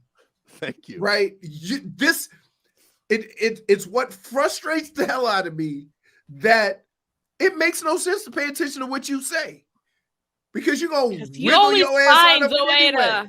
Right. Exactly. Well, I'm not going to let you two out here. You guys always, you know what you are? You're a couple of don't think you've been extremely hard on we Sandy. are all day. You've been finding words to call us. You guys go out here with your little pottery wheels and you mold Tobin's words however you see fit. I'm not gonna let you do I that. mold your Marcos words how don't you say agree them, with you him. clown. This is coming live. This show today is live from Lashville. We are from Lashville, Tennessee today. Oh boy, here we go. Of the DJ game. Khaled. No, it's just a lot of aggression going on, a lot of quibbling. He said Jennifer a few minutes ago. I got scared. I don't know. It's Me just a lot going too. on. Yeah, well, she's out here and she's like, "Ooh, you already gave T." No, trust me. I got what I want to say. Yeah. I haven't said it yet He's got it in the holster. for because sure. I don't need to right now because he's going to go out. He's going to do what I request. He's going to go shut these Blue Jays down. All right. I got faith in Sandy. Whoa, okay. I To mean, a If you certain have point. all that faith, then why Wait, would wait. you Yeah, say that whoa. he's on the cusp? J-Fig, you missed the TTL. caveat. Yep. You missed the caveat. So you got to pay attention. Don't Fine pay print. attention to what he says. Pay attention to the words that going to let his ass wiggle out of it. Because That's exactly right at what the it end, means. what did you say right at the end, Tobin? To a certain extent. To a certain extent. Yes, I So- agree with that. Yes, but he's gonna try to wiggle out of that too. So Yes! mark this entire tape. Just adorable. Like everybody Entire wants to sit segment. here. We just want to, let's talk about the Marlins. Hey, you want to know something? This is my first sports love, the Marlins. You don't think I'd call Brad Penny above if he needed to be? Whoa. Nah, I wouldn't do that because that guy's a great. All right, was won gonna 2 World say- Series games. But if it needed to be, I'd call out who needed to be called out. Okay. Wow. Nobody gave me more scars than Reniel Pinto. Okay. Heath Bell didn't give you scars? Heath Bell was a bump from the start, but they, at least they realized it after a year. Reniel Pinto, they ran out there for 4 straight seasons telling me this guy's going to get you some middle relief. Never middle relief. Now It was just middle angst. when are you complaining about middle relief? Oh, dude. Who complains about middle relief? You have gone to you have stooped to an all new low. You are now complaining about middle relief 10 years ago. I'm telling you, dude. Reniel Pinto, they kept saying, oh, he's a lot better than his numbers say. No, he wasn't. No, he wasn't. That middle relief, dude. Middle relief. OG meatball thrower, Reniel Pinto. Middle relief. Oh, Ricky Nolasco. Oh, Oh, Ricky Nolasco. Look at where he is in the Marlins all time. Oh, okay, dude. You know what that dude was? He was serving up meatballs to Ryan Howard left and right. David left. Wright. Just left. David. Because yeah, Ryan Howard was left-handed. David Wright, Ryan Howard, Jimmy Rollins. Oh, they couldn't. Chipper Jones. They couldn't wait till Ricky. Didn't they Nolasco. win a World Series though? Who? The Phillies. Yeah, they won a World Series. But You wanna know what- we're not talking about scrubs. and thanks to Ricky Nolasco, fattening up those numbers. What are you doing? Apologize to the Marlins at home right now, whose ears are ringing. Like, is someone talking about me right now? Is someone posting me down on the radio? The Lasco sub shop. Man. All right. Up. Hampson throws him out. Yeah. There we go. That's one There up, you one go. down. There you go. One up, one down, baby. Hey, Hey, say, man, that's what I like there. Huh? Let's go. Give me the old pepper, huh? Hey, kid. Check them out. What? Is that a good game? Getting some headlines here brought to you by New Palmetto Ford Truck Supercenter. Why buy your truck at a car store? Palmetto Ford. We know trucks. 0-0. Marlins and Jays in the rubber match. Sandman facing his second batter. Oh, look at that. 0-1 down the pipe. Right down the middle. Right down Broadway, dude. So, right down Broadway, which is also in Lashville. Oh. Yep. Did you see Wembanyama? Him holding a baseball. Oh, like did it I? was, like it was a gum. Dude. Yeah, stealing Boban's bit. Oh, yeah, man. What? Is that it? Boban, that's Boban. Isn't he like 7'5"? Boban is the one who used to make baseballs look small in his hand. Look at that. Now this guy's going to steal his goldfish commercials. Well, That is basically regular because comfortable. Wembanyama is very athletic. Boban isn't. How can I? Bro, there's nothing more painful than watching Boban throw a run. Oh, run. Oh, my goodness. Oh, I did see Wembanyama's first pitch yesterday. That was a little bit of a rough watch, too. 2 up, 2 down. There we go, kid. There we go, Sandman. Hey, nothing says I'm a 50s radio guy like talking baseball, right? Of course. Because you got to use that Who was voice. the guy we were talking about yesterday? Shellfish Burns? Oyster. Oyster Burns. Shellfish. Really, that got you?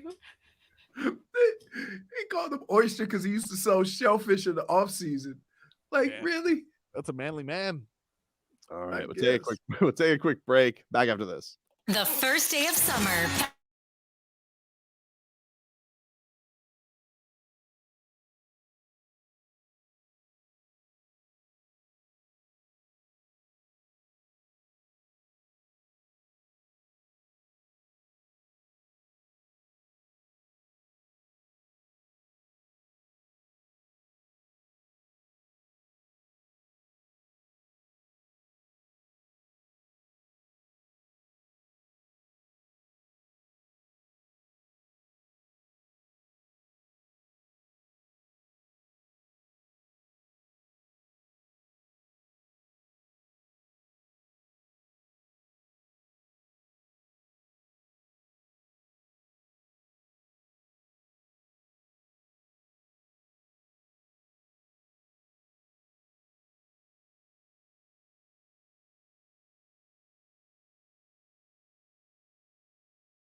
Welcome back, Tobin and Leroy.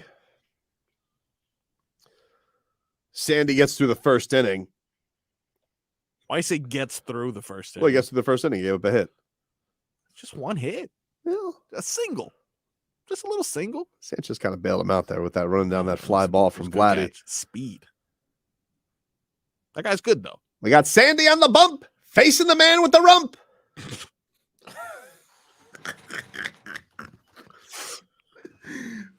is wrong with you? Oh man, there's no controlling this guy. Like he just what? And then he stops at nothing. And then your protege, even after you send a little brief, peach and whatever, he puts a dump truck in the chat. Gotta push the point through. I mean, we got it. Just in case the emoji was not clear, this is what I meant. I just want to make sure we're on the same page. Right. Big. What did you respond to that? That made me laugh. It's too much. What are we doing? Too much. Whatever, man. You're the one hitting us with Steve Aoki. What's up with you, dude? Dude, what are you doing? All Marcus is doing is out here quoting Cisco. Yeah. Wait, so everybody already knew that? Yeah. About Aoki? Yeah, dude. Everybody knows. You a lie, Tobin. You didn't know. I do. I want to say that we have spoken about this before. Yeah, I feel like we have talked about this. There's before. only two things people know about him: that and the cake thing. I can't even name a song from him. So he has gray hair, he throws cake, and he's related to the Benihana guy. That's his dad. Doesn't he have a song, Volcano Onion? Does he?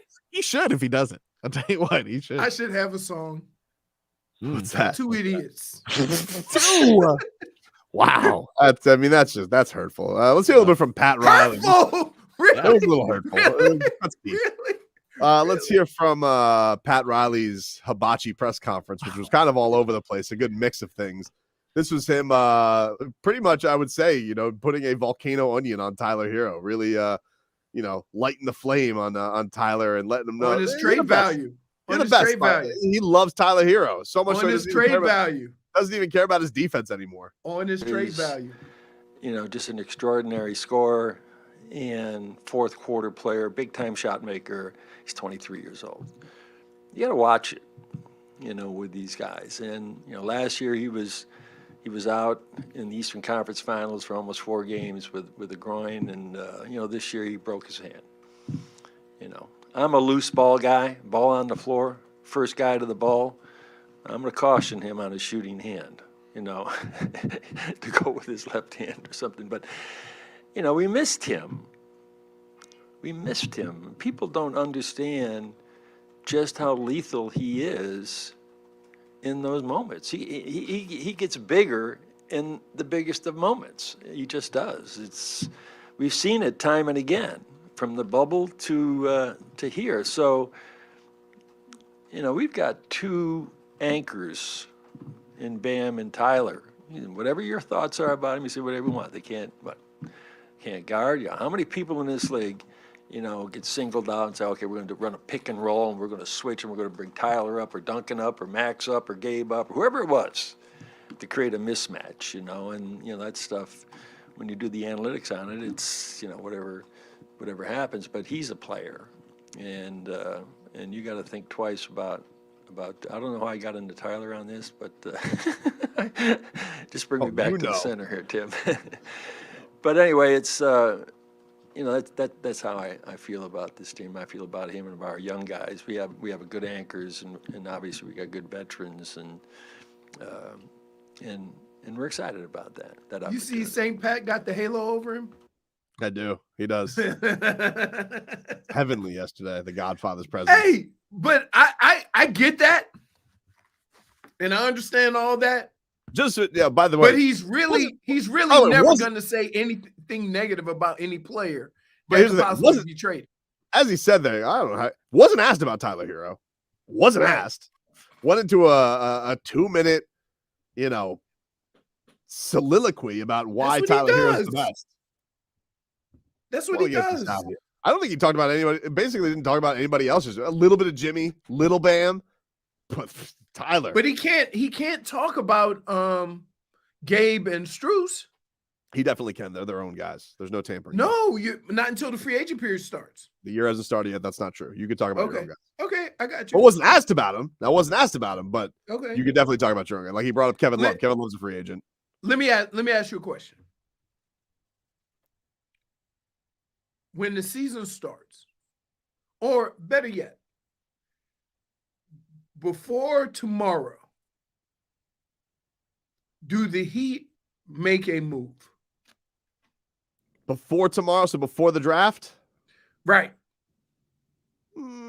Because after tomorrow, I'm gonna say unless we know for sure, and it does seem like it's trending this way, that Portland is going to use that third pick.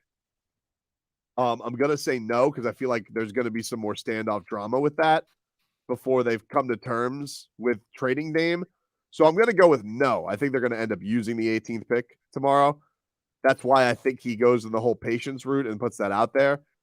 But I don't think just because there's not a trade tomorrow that there's not going to be a big trade. I personally, I think they think highly of Jovic.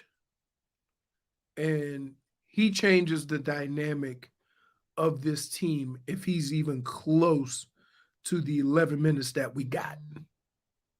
Yeah, right? Maybe. Yeah, maybe. Here's the problem. Prepare yourself for little to no defense. From him? Oh, yeah. I don't know. I mean, like the Euros. Name a Euro that played defense. A Euro that played. So I'm gonna go along lines of Dirk, Luka.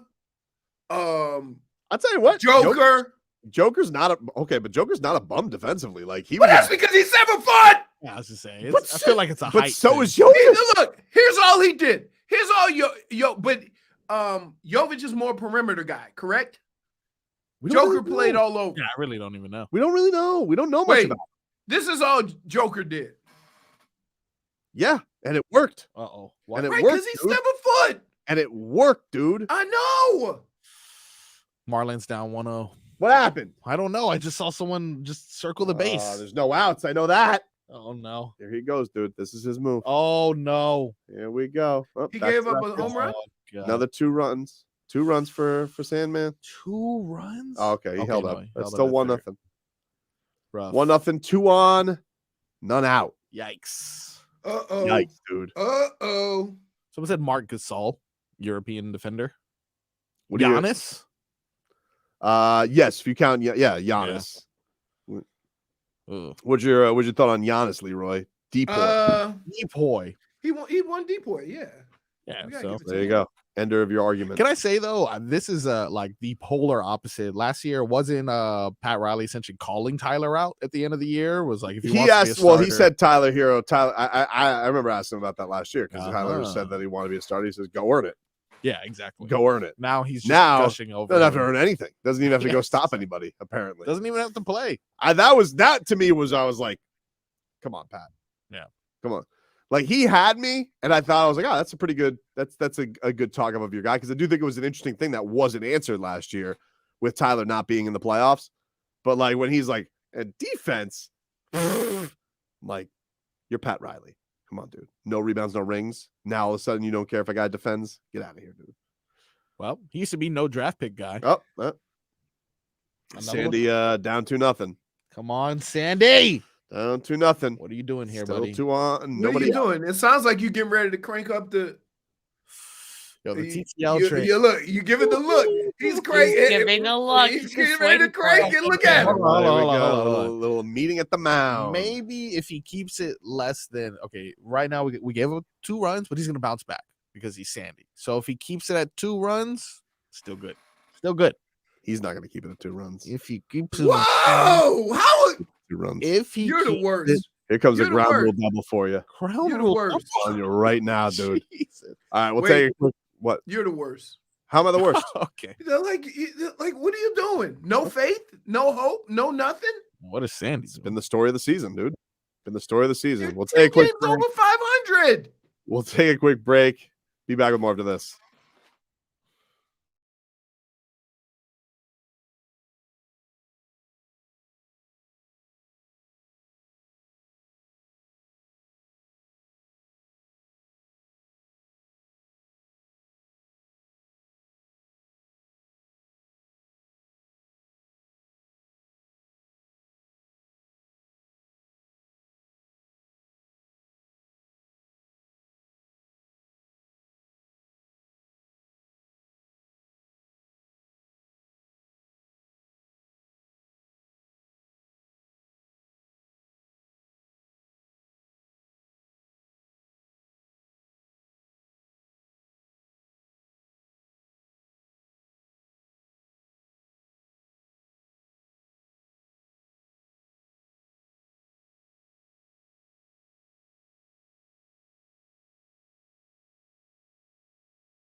All right, welcome back.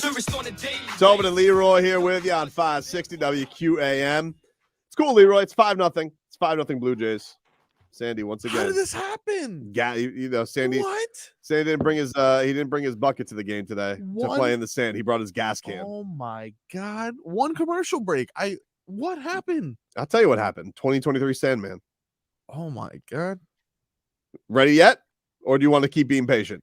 This has not aged well. You let me know, dude.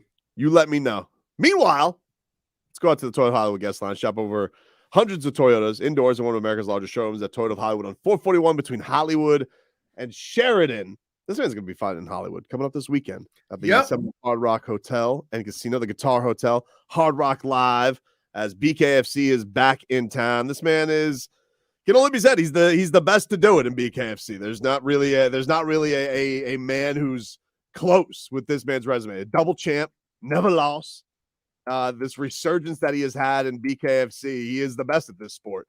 I don't know if you know this, Leroy. I was once a former voter of bare knuckle fighting, and I couldn't keep up with every card. But I will tell you, I never not voted this man number one pound for pound. That's how good he is. Luis Baboon Palomino joining us here on the show. What's going on, champ? How are you? Good, brother. How are you, man? How you guys doing? Thank you. Good. We're good, man. We're good. Luis, if you could just explain, you have become a master at this old sport that has become new again. You've been one of the pioneers to bring it back to the mainstream.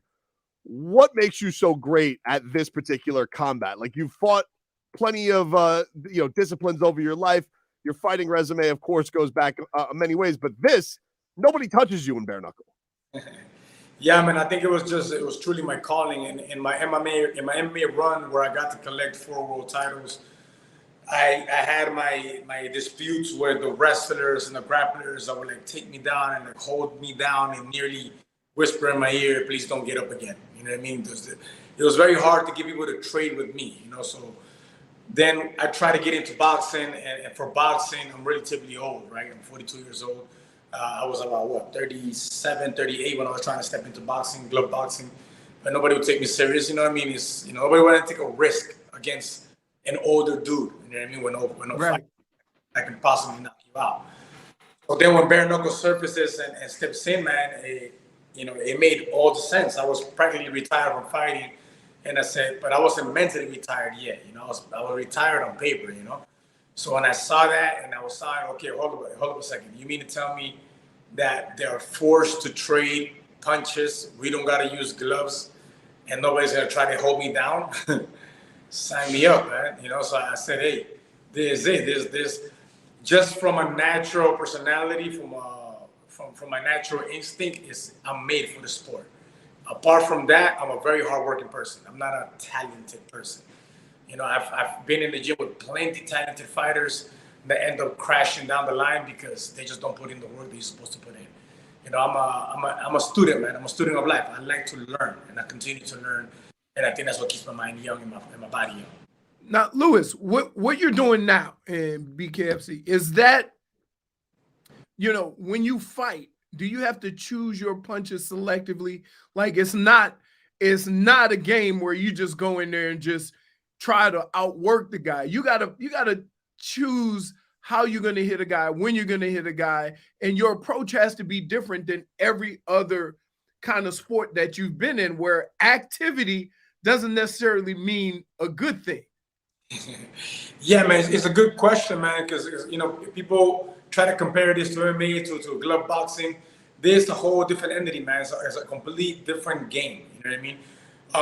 You have two sides of bare knuckle boxing. You have the animal instinct, the bestiality that comes out. You want to just get in there and brawl, and I want to knock this dude out in the first round, and I'm going to just trade and see who hits harder. You have that side of bare knuckle boxers. I think most of us are that. And then you have very few, guys that come from the MMA world, from the boxing world, of glove boxing, where there's a little more of the science of the fight, and they're thinking, the strategy and the technique and the combinations. What separates me from all of them is that I can combine both the way that I do. So to answer the question, man, I'm not the type of fighter that's going to go. I throw a lot of punches. Okay. A fight where I've thrown 180-some punches. That's only 5 2-minute rounds, 180-some that I landed 172 of. You know what I mean? So when it comes down to it, man, you have to be selective. For example, in my very last fight, I fractured one of my knuckles, and that was the first fracture I suffered in 8 fights of fighting bare knuckle boxing. And it's because in this specific fight, in my last fight, being the last fight in the contract and whatnot, I wanted to, I'm already untouched, I'm unbeaten, people can barely cut me. So I said, I want to make a show for the fans. Right. I threw on a show in there, and I threw a little more aggressively and a little more than normally. Then I got into more of a war than I normally have to, because I really don't have to. The way that I see these guys that I'm stepping in there with, and I did it more to put on a show, and that's what happens. You can get clipped, you can get knocked out, you can get cut, or you can hurt yourself. I landed a punch right on the forehead of the dude, and I fractured my hand. That was like in the second round, you know what I mean? So I'm like one tire down. I don't even know it, but I'm on one hand off, and I'm still, but you still throw it, because you're in a moment of hypeness, it's very hard. You feel pain, but it's like there's two types of fighters out there, man. People that ignore pain and people that fold by pain. I ignore it and I grow, you know what I mean? So, all good, we already healed 100%, good, ready to go. That was 6 months ago. But yeah, to answer the question, man, you have to be, if you want a longer career in this game and you don't want to give fights away to a tragic, injury, you want to be a little selective with your punches. You guys can watch Luis Baboon Palomino coming up. He's going to be fighting the main event at BKFC, Hollywood, Florida, BKFC 45 at the Hard Rock Hotel coming up on Friday. If you guys want to go out and support one of Miami's own, has been fighting down here for a long, long time and is the best double champ to ever do it in BKFC. Luis, for your standpoint, you mentioned at boxing, you felt like, it was you were at an age where you weren't going to be ever given the opportunities. How long do you expect your BKFC run to go? Like, what are the you've already you've done things that I don't know will ever be touched in the sport. So what are the things that you still want to check off before it's all said and done? Well, God willing, and with all due respect to my opponent, I'm looking past him, but I believe in my work. I believe in my talents. I've done everything I need to do to win this fight. So once we win this fight, we're 9-0 with 6 title defenses. Both records. Nobody has reached 9-0. Nobody has reached 8-0. Nobody has defended a title more than 3 times. I defended it 5 times, going for the 6th time defense consecutively. First and only two-weight division undefeated champion in bare knuckle history. At this point, man, I'm only interested in names that are known worldwide. So as long as there's just a name that's going to motivate me and push me to come in there and do what I do, and do it the best way that I do it, I'm doing it year by year, man. So like the way that I'm assessing myself, before I had a number, I said, 10-0. 10-0 would be it. But I know I can reach 10-0 this year. And by the end of the year, like I did last year, right? When I get to the end of the year in Christmas, New Year's, I say, okay, did I lose ability, agility? Did I lose speed? Did I get punished? Did I lose a fight? Did I get punished? Like, am I getting beat up? Am I slowing down? Am I not learning? And I check all those boxes, and if it's a no to all that, then I sign to myself for another year, and I take it year by year. You know what I mean? So like, if once at the end of the year I reach, hopefully I reach a 10-0, and I'm undefeated, and I'm not being touched. I'm not losing rounds.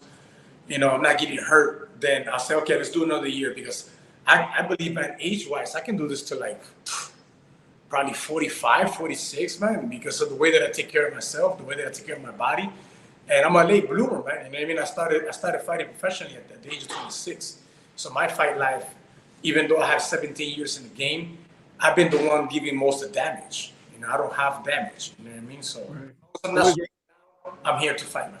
When you say names, do you mean like somebody like a big name in the UFC now that transfers over? That's what interests you? Like, what is a name that intrigues you? Can you you got to have a couple that are on top of your head? Yes, man. Yes. So look, man, I don't know if you know, but we had Chad Mendes, worldwide known name, right, from the UFC, top, contender of the title.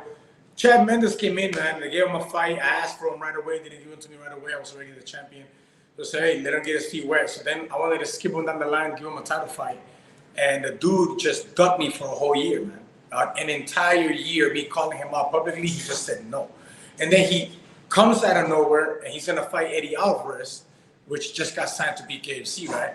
And I'm like, what the, you know, so I go ahead and I challenge both of them. I tag them both, and Chad sends me a personal message. Hey, look, champ, after this fight, I'm gonna retire publicly. So I leave him alone already. You know, he's done in his head. You know, as far as fighting. So now Eddie Alvarez wrote to me too, and Eddie Alvarez is, you know, we're going back and forth. I'm a very respectful person. I think, I don't know if he took the respect, you know, for weakness or something. He's like, you know, you and I would never fight for money. I'm like, what you mean, man? You know, like you collected world championship and you chased gold in Bellator. You did it in UFC, the biggest shows in the world. You try to do it in ONE FC in Japan. Now you come to BKFC and you don't want to chase gold. They said that you don't believe that you can get it. You don't believe that you can sustain it, you know, or you're all of a sudden. So, you know, I have a big problem right now with all the, you know, I'm a fan of Chad Mendes. I was a fan of Eddie Alvarez. You know, I've challenged people like Thiago Alves at 175. I'm 172 soaking wet, man. You know what I mean? I'm going beyond trying to get these big names that won't fight me. Eddie, Chad Mendes said no practically. Thiago Alves said no. I've called out Mike Perry. It's crickets right now. You know, no disrespect. We're cool. We see each other. We're cool. But at this point, I'm looking for a big name to fight. Like they gave Michael Venom Page and Luke Rockhold. You know what I mean? So, you know, they'll sign to fight him. So I'm okay. So if I can't get a name like that, then I'll take Mike Perry. Then let's do a super fight. You know what I mean? And I'm pushing limits over here. He's a way bigger person than I am. And, you know, I don't think that he's just aiming at something, you know, he's aiming at a bigger name himself, which is cool. But I'm at a point, man, right now where it's like, you're not going to come into my organization trying to collect a bigger check than me and you're not facing me. That's done. Over. You want to come to the organization, you want to collect a big check, you got to go through me. And Luis, like, does it annoy you at all? Like he gets this, you know, there was a lot of headlines out of this, the face off with him and McGregor. Now I don't know if McGregor will ever have the gall to step into BKFC. I don't know if he'll ever fight again, but like just the idea that like you are like the pioneer of this thing and you don't get those opportunities. Like how much does that bother you? Does it bother you? Like where are you at with that? Man, I'll be very honest with you, man. First of all, I should have been there. You know, so it's my fault that I didn't show up that night. Because if I'd have been there and McGregor steps in a square circle holding a title that practically belongs to me, because if he was going to fight anybody, it would be in my weight class. You know, I would have snatched that belt right off his shoulder. It would have been nice. You know what I mean? Now, you don't get to wear this belt without fighting for it, you know? That's one thing, you know. But does it bother me? No, man, kudos to Mike Perry. I think it's great, man. That was a great moment for him. It was a great moment in his fight. And I'm not an envious or jealous person. I don't point fingers at people. I understand, you know, the point of view in the business marketing. You know, I understand the job that Nathan Shook has as a matchmaker and Dave Feldman as a promoter and how hard, because they've tried to close fights for me. They've tried to give me these names and them that are saying no. So it's not like the organization's fault. It's these people really want to come over here and collect a big check without facing the best. You know what I mean? Like I was supposed to fight this fight right now. Friday wasn't supposed to be against Mike Lilley. Even though James Lilley deserves a title shot, he's a 7-5 win streak. You know, he's a champion from the UK. Good, all good. I'm good. You send me the name, I sign, let's fight. I was supposed to fight 2-time WBA world champion Austin Trout. A dude that fought, you know, Canelo, a dude that Cotto. You know, that was the only guy that had like signed. But look at how these guys act, man. I signed to fight this dude in his hometown, right? Because I'm backing on my word. I want to fight the big names. They wanted to do the fight in his background. I'm the defending champion. He should be fighting me in my hometown. I said, okay, no problem. I signed the check, the contract, and I sent it over. 2 months later, something happened with the venue. It has nothing to do with me. And now they're changing the fight to Florida. And this dude, Austin Trout, starts getting all funny, asking for more money. I'm like, hold up a second, man. I'm over here skipping you down the line, giving you a title shot after a debut against Diego the Nightmare Sanchez, former UFC fighter too. And you're over here getting funny, asking for more money because you lost hometown advantage, man. You know? So the show didn't have it. I said, okay, so you're out. We're going to put the real #1 contender, you know? So at this point, man, it's the frustrating part is these people are tough. outside. Coming to my house, they don't want to face the best. Mm-hmm. Well, he is the best. If you guys want to go watch Luis coming up on Friday at the Hard Rock, go catch him, because this is like, you want to talk about watching greatness in a sport. This man is the best to do it. Double champ, unbeaten. And you guys can go catch one of Miami's own this Friday at the Hard Rock. Luis, we appreciate the time, man. It was a lot of fun. Thanks, brother. Thank you. Thank you, guys. There you go. We'll take a quick break. Final hour of the show coming up next. WQAM broadcast.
right, Don.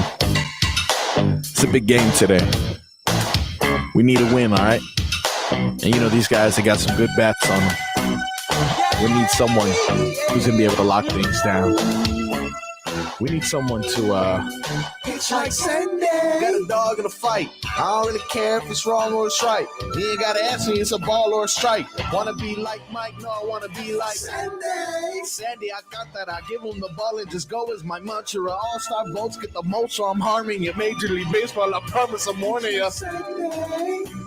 Respect the stars now. I'm sorry, dude. How much more do you want me to wait with this guy? Like, I'm honest with you. Like, 5 runs right off the bat. see what you did there. Seriously. Yeah, that's rough. Just like that. I had one request today. One request. I think Leroy is sleeping. One request. He's either that or he's frozen. I don't know what he's doing. Leroy? I think he's frozen. Nah, he's sleeping. I can see him You think breathing. he's sleeping? I see him breathing. Leroy! He- Oh, Oh, we got him! What's up, sleepyhead? What I told you. What's up, sleepyhead? Are you sleeping, Leroy? Looks like the Sandman. The reason he didn't show up to Marlins Park today is because he was there with Leroy. Man, put him to sleep. I wasn't sleeping. I was looking at my phone.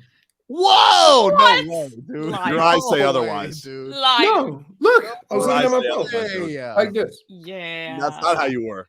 We can review the tape if you want, I mean, but you were sleeping. is he sleeping? No, I wasn't sleeping. I promise you. Uh-huh. I know why I wasn't sleeping. Because I'm too annoyed. Why? Because the damn pool guy Oh. is not here.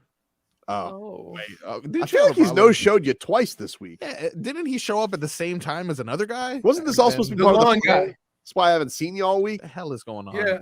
It's messed up. I don't even know if you have a pool. And the weather's pretty okay for them No, to but- be out there. If you plan any type of work on a house in the evening in Florida, you're asking for it. You are asking for trouble. Yeah. And like I just like I don't know when people say, "Oh, I'll be over there to do your yard work tomorrow evening." I'm like, "Really? Why not just make it Thursday? Because you know it's going to rain." Dolphin Kane says that was the slowest eye-opening. Billy Sott says, "Wow, Leroy wiggling his way out of being caught." No, I really wasn't asleep. I'm telling you. I don't know. I'm not certain. I don't know. I think if you were to go back and watch the visual evidence, you would see why we are skeptical. I was looking down at my phone. Nah, we're gonna put it to a vote. I was sleeping, dude. If I was asleep, I'll tell you. I'll tell you who's sleep. Oh no, Sandy Alcantara, dude. That's who's sleeping. God. Is he still in? Have they taken him out yet? Might as well just get some innings out of him. I mean, the damage is done. Yikes. Giving up a 5 spot. Jimmy What said if he's they not. come back and win? Then what? Then what? Then he got bailed out. Yeah, that's true. You already Bailed gave up his ass 5 out. runs. Isn't that what a team is? Nah. Oh, but- you dude, get out of here. I'm not going to hear this from you. Isn't that what a team is? Hey, how about I expect my best pitchers to show up every now and then, and I don't have to pick them up off the floor? Go out there today. I'm not asking for a lot. I said, hey, could you go 6 innings? Can we get a quality start? Can we get a 6-inning, 3-runner today? And he's like, first inning, got out of trouble. Jesus Sanchez saved him. Next inning, 5 runs.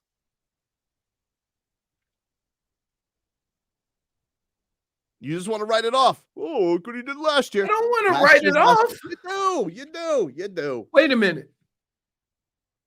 For a guy who has said to us on a numerous occasions that Jimmy has gotten you to 2 finals and almost a third.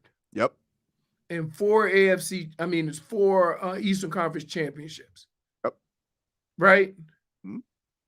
If I were to ever say, who cares about that? What have you done for me this year? You would flip out. You did that a lot this year. What are you talking about? In fact, you started. No. Get ready, dude, because delivery's coming. You started off the playoffs by saying, how could you go with Jimmy Butler, Jim VP being your argument, with how they played this year. You had no proof. My argument was Jim VP. I had faith in him. I picked the Bucks. You said that was stupid, and I looked great, and you looked a fool. Boxed in? No. So my question, wait. No. So my question to you is how could you lose faith in Sandy so quick? Because Jimmy's never looked this bad. Never. There was a stretch was it the finals or where he scored like 15 points? And we were all saying we need Jimmy to be Jim VP. If Sandy gave up a Bombski in the World Series, then we're talking something different. I'm talking a freaking Wednesday at noon against the Blue Jays, who are struggling right now. Not anymore. Treating him out there like he's a slump buster. Can you imagine anybody's feelings last year where they'd be like, oh, Christ, we got Sandy today? We got no shot. Now it's like, woohoo! And you set a bad example for Yuri Perez. You're supposed to be his mentor. Yuri Perez is pitching well. He's looking at it and goes, this guy's supposed to be my friend. And dude sucks.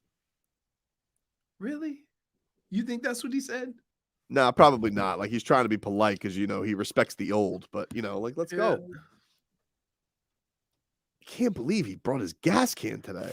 He really didn't make a good case for himself. By the way, 2 on 1 out right now, Sandy. No. Watch this, though. See how this ends. Double play on this one right here. Sandy's actually more likely to be a 3-run homer. No, he's going to catch the ball. I know a meatball when I see one. Oop. Oh, look at that. Oh, we got so lucky. Oh, got him out of there. Bailed out. Even, wow, you see the look on Yuri Perez? Yeah. Yuri Perez, they go to him on camera, and he goes, phew. Yuri on the mic, huh? Yeah. Got out of there. Got out of there clean. So there we go. Clean. That's the third inning? And now they're examining him. Oh, no. Saying he's cheating. Damn, that was the 4th inning. There's no way he got out of that inning clean. Got to examine him. That's right. They check after every inning, don't they? No, it's random. Oh, it's like TSA. Yeah. TSA. I love, you know what I love when you travel? The nice letter they leave in your bag. Hey, TSA here. We rummaged through your stuff. Don't worry, we won't tell anybody. Have a good trip. Have a good trip, man. Enjoy the travel. I'm like, wow. Alfie Kane said, did Tobin say he knows a meatball when he sees one? Surprise? I love a meatball sub, dude. Point. You know who has the best meatball subs? You don't love a meatball sub? I don't love a meatball sub. You don't love a meatball sub? Oh, Where do they have the best meatball sub? Las Padas is very good. You know what?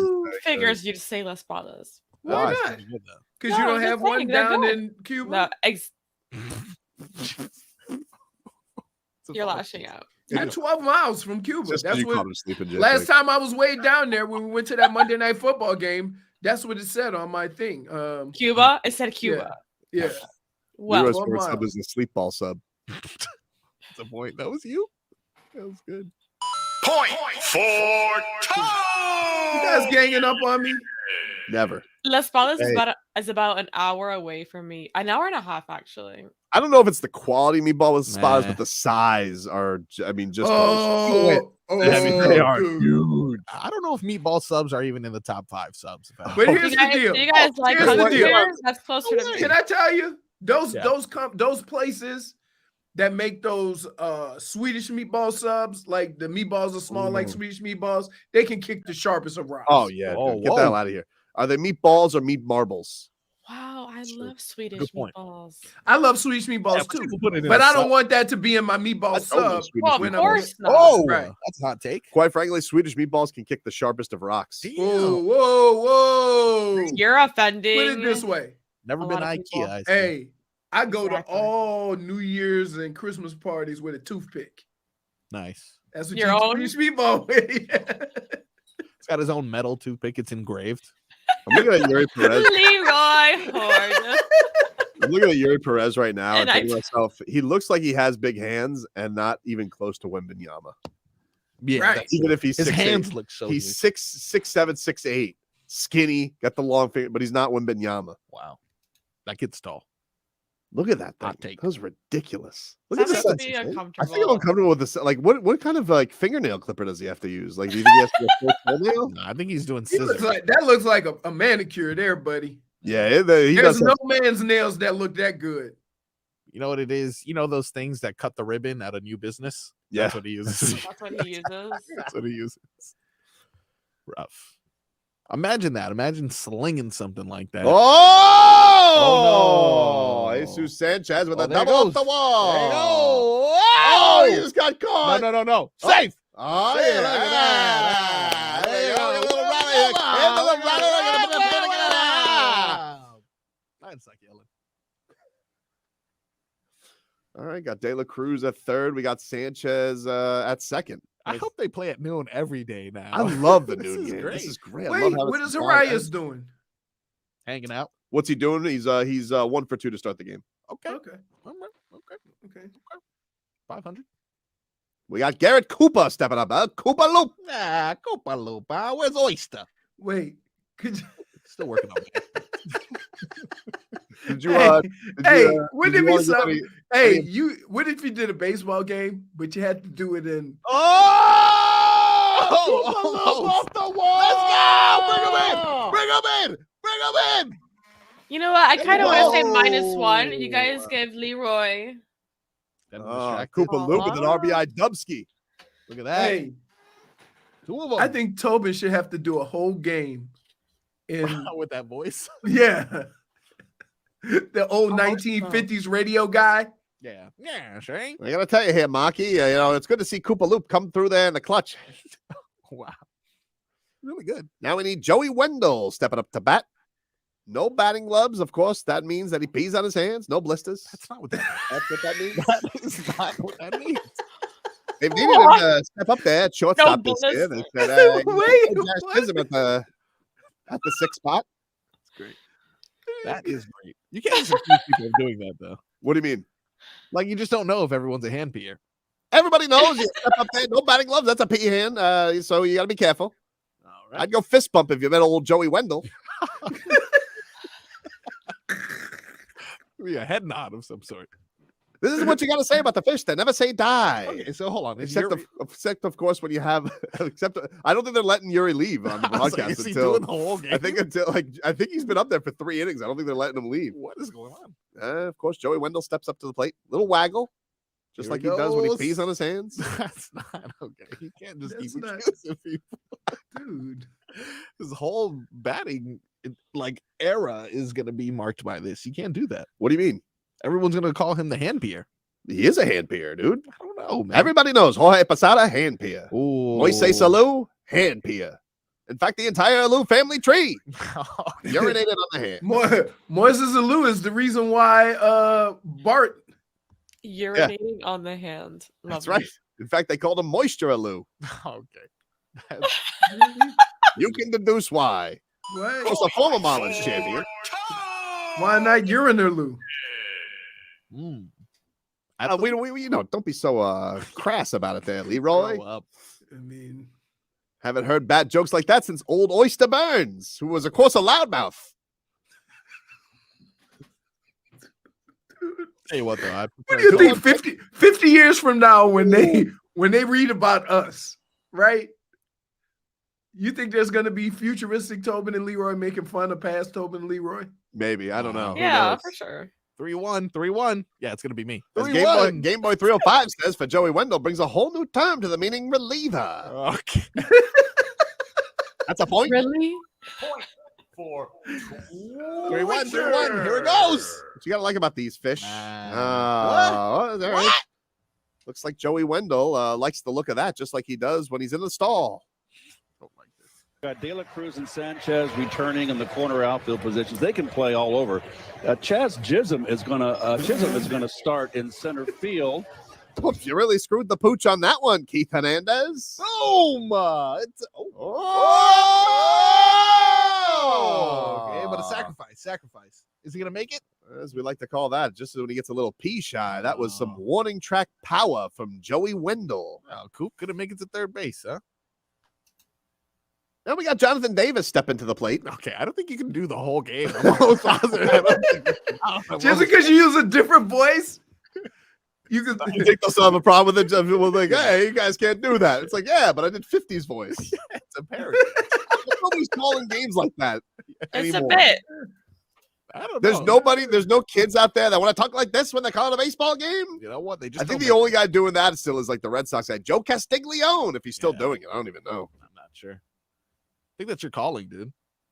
Just to do 50s baseball. Yeah, that's it, dude. Yeah, I'll just do all Twitter. I'll recap the videos. Well, because here's the deal, Tobin. If A you do voice 50s baseball, you can also do the same thing for boxing.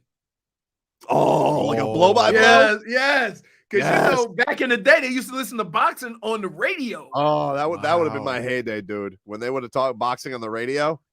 I really feel like the name. Gotta love the back and forth here by Errol Spence and Bud Crawford. Gotta go for old boxing names. I have to have some good old boxing names. There has to be. Oh, these are nicknames. I don't need that. Although, speaking of nicknames, Baboon, good nickname. No, that's a good One good of my nickname. favorite ones for sure. Good I nickname. gotta dude. tell you, he's one of our more personable guys. He was a delight. Yeah. He was a delight. That's Tough, the only too. way I could put Luis Baboon. Palomino. He was a And delight. I'm always gonna give the old hat tip to the guy that does an interview with a picture of himself in the background. Yes, when you have a mural of yourself behind A you. mural of yourself. Dude, that's really the best background I've ever seen. Hey, with the belts on the table. Yep. Yeah, That's I'm what- always gonna tip my hat off to that guy. I kind of felt bad for him. I kind of felt like all he wants to do is fight, and no one else wants to fight him. But that's apparently. that's the fight game now. We got a keen eye here from Jonathan Davis. Now takes the walk, the free pass, and the Marlins bring the tying run to the plate in the place of backstop Jacob Stallings. Wow. So, grand slam? No, there's only two on. Nope, that's a three-run homer, dummy. Three-run homer. Quick math. Quick math. Tying run. Here we go. Here we go. Dude. Right where we want him. Poor Yuri is like, please, can I He's just like, can can this I- inning end? How many questions do you have for I me? don't here? understand. You guys could let me go. They're really milking this. And of course, what they call Joey Wendell is Yerin Perez. No. Okay, that's the last one. That is the last one. Okay. You're right. I missed that joke. It should have been Yerin Perez. Oh man. Oh my. You know what? Now it's a -1. -1. It's egregious. No, it's egregious. Too crass. That's it, dude. That's it. I think Take a you quick had to break. take it to the next level. You We'll take went a quick from break. subtle to just hitting us over the head. Back up to this.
All right.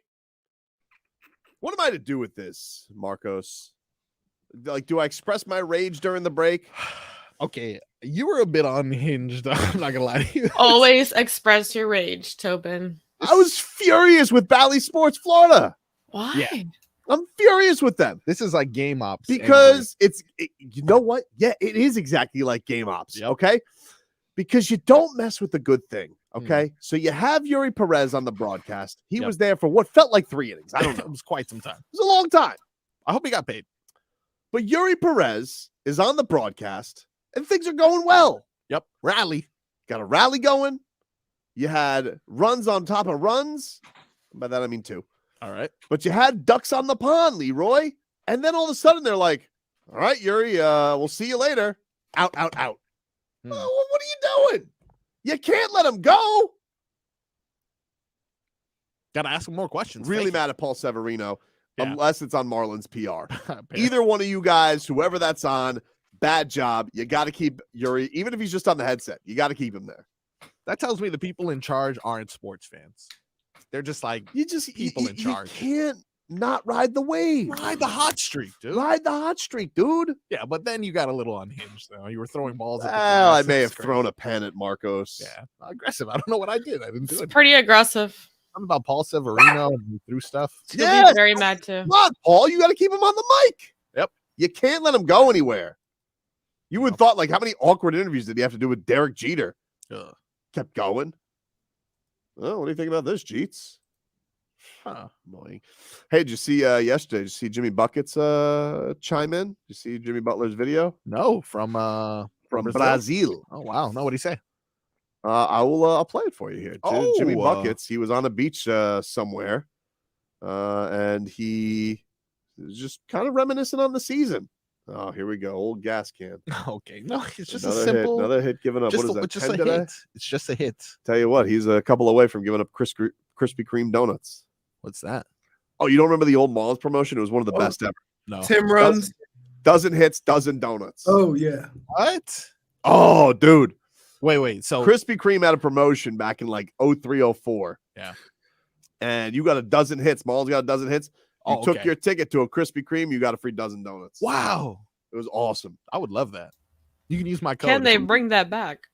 Yeah, that'd be good. I don't think so, J Fig. Although Leroy, he likes those fancy donuts Huh. with like the bacon on them. No, I do not. Dude, you got one Come that was on. filled with guayaba that was like the size of a basketball. It was huge. No. More bang for your buck. Still baby. good though. Still good. And listen, I beg you, dude, don't give up a run here. Watch this. Don't Boom, give ba up a ba run. boom. If you make sound effects, it helps. I gotta tell you, we don't know this, Okay. but so many questions have to be asked about Sandy Alcantara, last year's Cy Young Award winner. Yikes. Does he still have it anymore? Or is this After 6 old months, horse- he's lost it forever. Has this old horse past his prime? Wait, how old is Sandy? 27. Old horse. Have all his good miles. What's We were wrong going with to you? Dontrell Willis. He Man, can pitch for Dontrell 10 plus was more 17. years. I love Dontrell. Dontrell didn't win a Cy Young, though. He almost Yes. did, though. He came very close. Almost And ain't honestly, winning it. kind of got screwed. Could they gave it to Chris Carpenter based on politics because the Cardinals always get the nod. Ah. Dontrell should have won it in 05. Nice. Should have won it in 05. Not even a question. Okay. That leg kick. Ah, that leg kick. Who could remember the old school Oh. delivery of one Dontrell? You know who he was built like? Not sure if that guy would be saying that. Vlad Sr. A little bit. Yeah, a little bit. Huh. They always said those arms and limbs were coming out of nowhere, like a couple of train tracks. You never knew.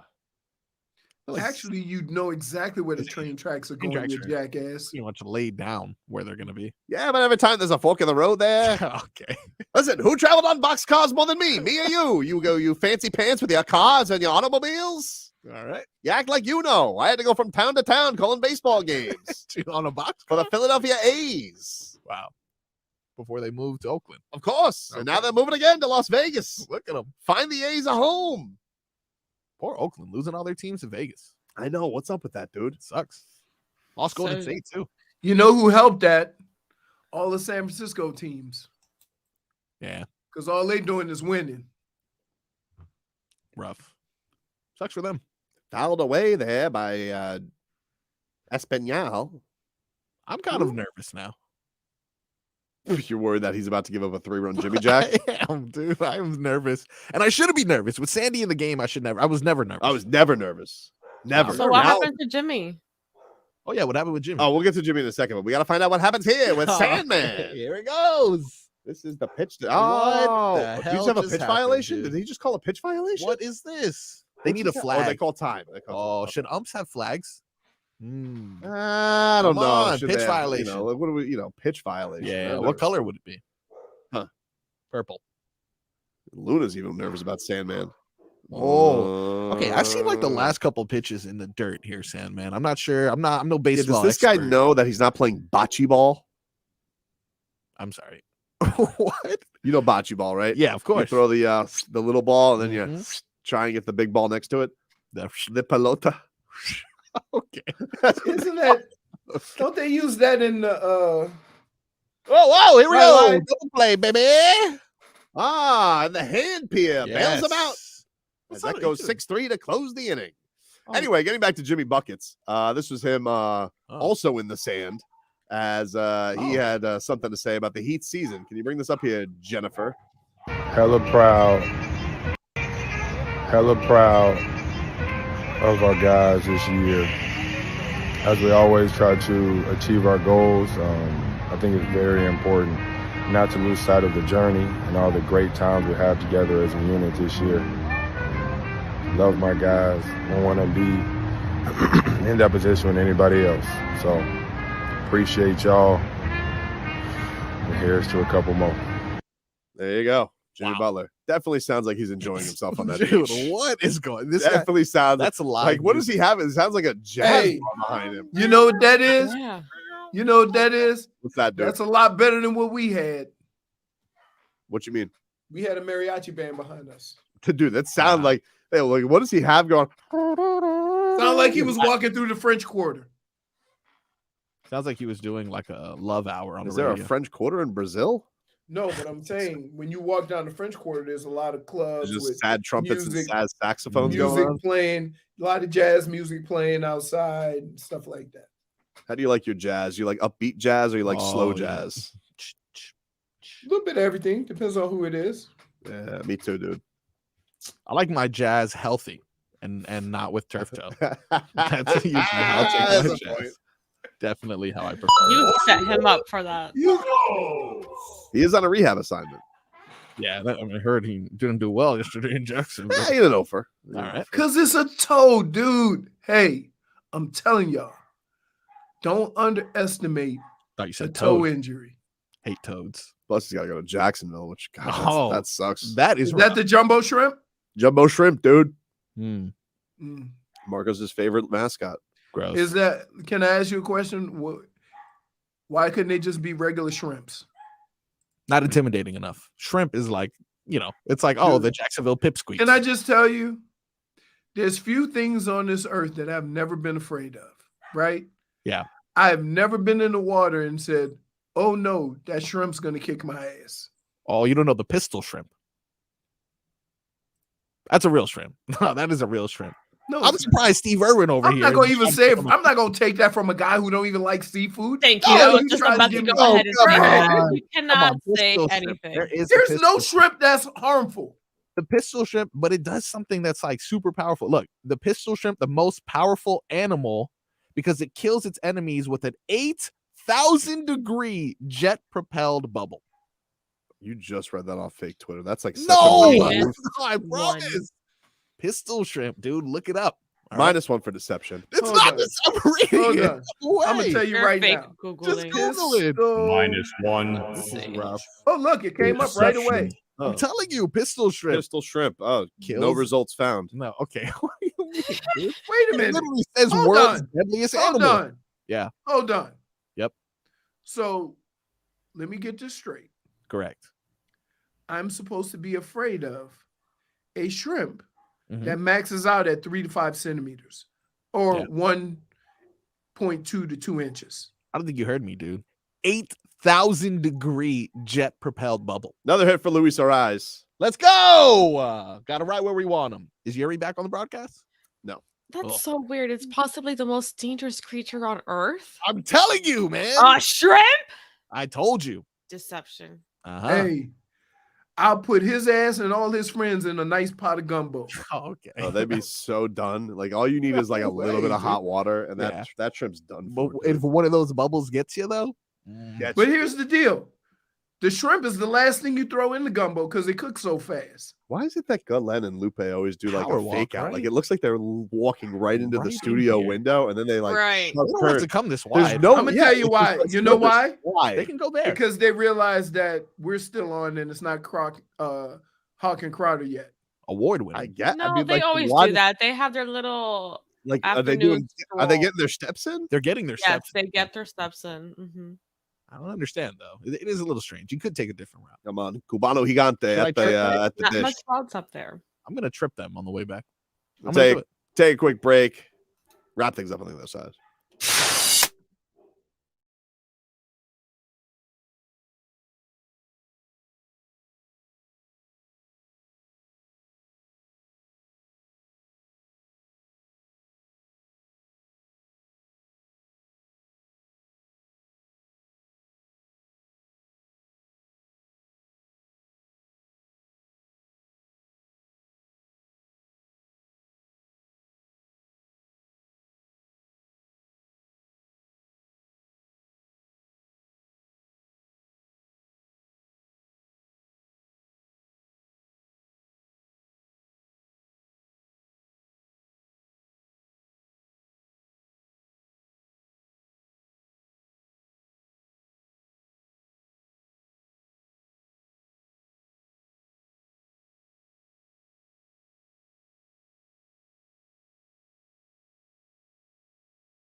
Welcome back.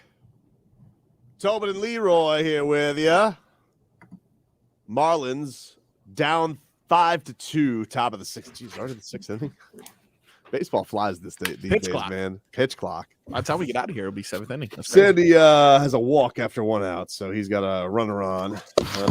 Here we go. So I don't know what to do with this. Stunting Steve, who thinks he could just use me as his he thinks he could use me as his show pony puppet. All right. You know, we'll just do whatever he says. So he sends me this this tweet from somebody who has a blue check mark on Twitter. But I don't know if the guy's legit or not. Like, I don't know what to do with this. Could be a Drip Skylark situation for all I know. Huh. So this guy's name is Jack Settleman. I did see that. Which I don't know if he's real or not. Never heard of him? Buys a blue check mark, 50,000. He's the CEO and founder of something called Snapback Sports. Never heard of him. Would he sell hats? No, Nah. no, it's like a Snapchat sports network. So apparently, Stunt Steve sends me this list of his credentials of stories he's supposedly broken. Where he said, he broke that Phoenix was the #1 destination for Kevin Durant.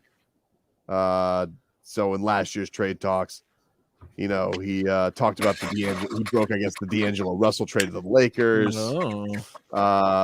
On the Nets shutting down Ben Simmons. And he also broke the James Harden signing last year, according to Twitter. All right. I don't know if this is real or not, though. Okay, a little bit of credibility. Perhaps he has credibility. All right. They're throwing this out there like he has broken stuff. I don't know if this other account that's putting his credentials out there is a bot. Okay, but he posts on Twitter. Do with this what you will. It's got a lot of retweets already. Breaking. All right. 7-time All-Star Damian Lillard, heard of him, has officially requested a trade. Per well-placed source, Lillard cited his focus on competing for an NBA title and does not trust the Blazers' ability to build a championship contending roster on his preferred timeline. Ooh. He adds. That's something you say and then ask them to do you a favor. To say they suck at their job and then say, hey, trade me. They do owe him. Damian Lillard's incredible career in Portland includes his list of ideal landing spots include Miami, Philadelphia, Brooklyn, and both LA teams. Again, this is from somebody called Jack Settleman, who runs something called Snapback Sports, who maybe has broken stories in the past, but I don't really know. I feel like you're downplaying him. Either way, that's out there. All right. How does it make Twitter you feel? streets? How does it make you This feel? is how I feel. This is how I feel. All right. People like to scoff at everything in these Twitter streets. I'm the opposite. I take everything because I take everything and say, can't rule it out. Because you never know who knows something. You know, LeBron back to Cleveland was broken by a cupcake shop. What? On Twitter. How did that happen? They broke it. I guess LeBron They're loves like- cupcakes. And he That wasn't LeBron to Cleveland. It was. That was another trade. Another Nope. It was LeBron back to Cleveland. It was a cupcake shop. Wow. Well, he is a cupcake, so there's that. Boom, baby. Kick him while he's down. He's down? He was. I did see that he got sensitive over the That's what I'm weekend. saying. He was a little bit Got a little sensitive with Mike in his Malone. feelings. Oh, I hear they're talking about. Yeah, they are talking. Dude, you got swept. Sorry, Mike Malone gets to talk a little trash. Hashtag Wash King. I do see that Michael Malone's pitch at the parade to Bruce Brown didn't seem to work, though, because he opted out of his contract. And Bruce Brown's going to run it back. And Bruce Brown's like, see ya, Mike. Sorry. Mike Malone got a tattoo, by the way. Not a good one. I'm a little tired of his act already. Yeah, he needs a little humbling. We just got a tattoo up. What was it that it's not good? It's like a Nuggets. It's like a cute Nuggets logo holding a championship, but it's not cool. I've never seen Leroy's tattoo that he has where the sun don't shine, but I assume it looks like that. Just assume. It's just ridiculous. Like, you're a champion and you're like 62. How old is Mike Malone? He's old. 45? 62. He needs to grow up and get a better tattoo. 51. He's 62? He's 51. Doesn't age well. He's Does not age 51? well. Yes. You Yeah. sure? Eric Spoelstra is also 51. Look how much better he looks. That is true. Look at that. That is true. Mike Malone. Sick of this guy. I am a seeing tattoo. his act already. Nah, he's just Very doing good a lot. coach. Very good coach, but That tattoo looks like you went to a little slot machine. Yeah, Put a exactly. quarter in. Right. It looks like something I'd get like at a theme park. Stupid. Really? You can't get inked up at a theme park. Oh, the fake art. I'll tell you what, though. Yeah. Pretty large too. And it's enchanted forest. When that if Shams does hit us today, though, with that Damian Lillard has officially requested a trade. Yeah. What's going on here? And if he chooses anyone other than Miami, okay, this is how I'd respect him the least, right? Right. If he went back to Portland, I'd respect him the least. Really? Second least, I'd say, because he did all this flirting and just proved to be exactly who we thought he was. But now, if he requests a trade and goes to someone other than Miami, then he's a phony, and I respect him the least I will ever respect him. But if he comes to Miami, great move. Great move. Yeah, the best. Of course, that's usually how sports works. Orca. That what you're doing right now is basically how sports fandom works. Yeah, so you agree? No, I don't. Yeah, it does feel good to say that, Tobin. Yeah, I told you. You got to figure it out, though. You know the game. Yep. Just like Riley knows the game. You know? He was there yesterday. There are rules, but there are no rules. No rules. Words means words. Tell that to That's Ira. funny. For you guys laughed at me, but we use that phrase a lot. Yeah. It happens a lot more than we thought. I think you used that before we got Mike McDaniel, and then all of a sudden we got Mike apparently McDaniel. all these coaches be wordy. inspired by it. Yep. You know, there are no rules, but there are rules. Look at that.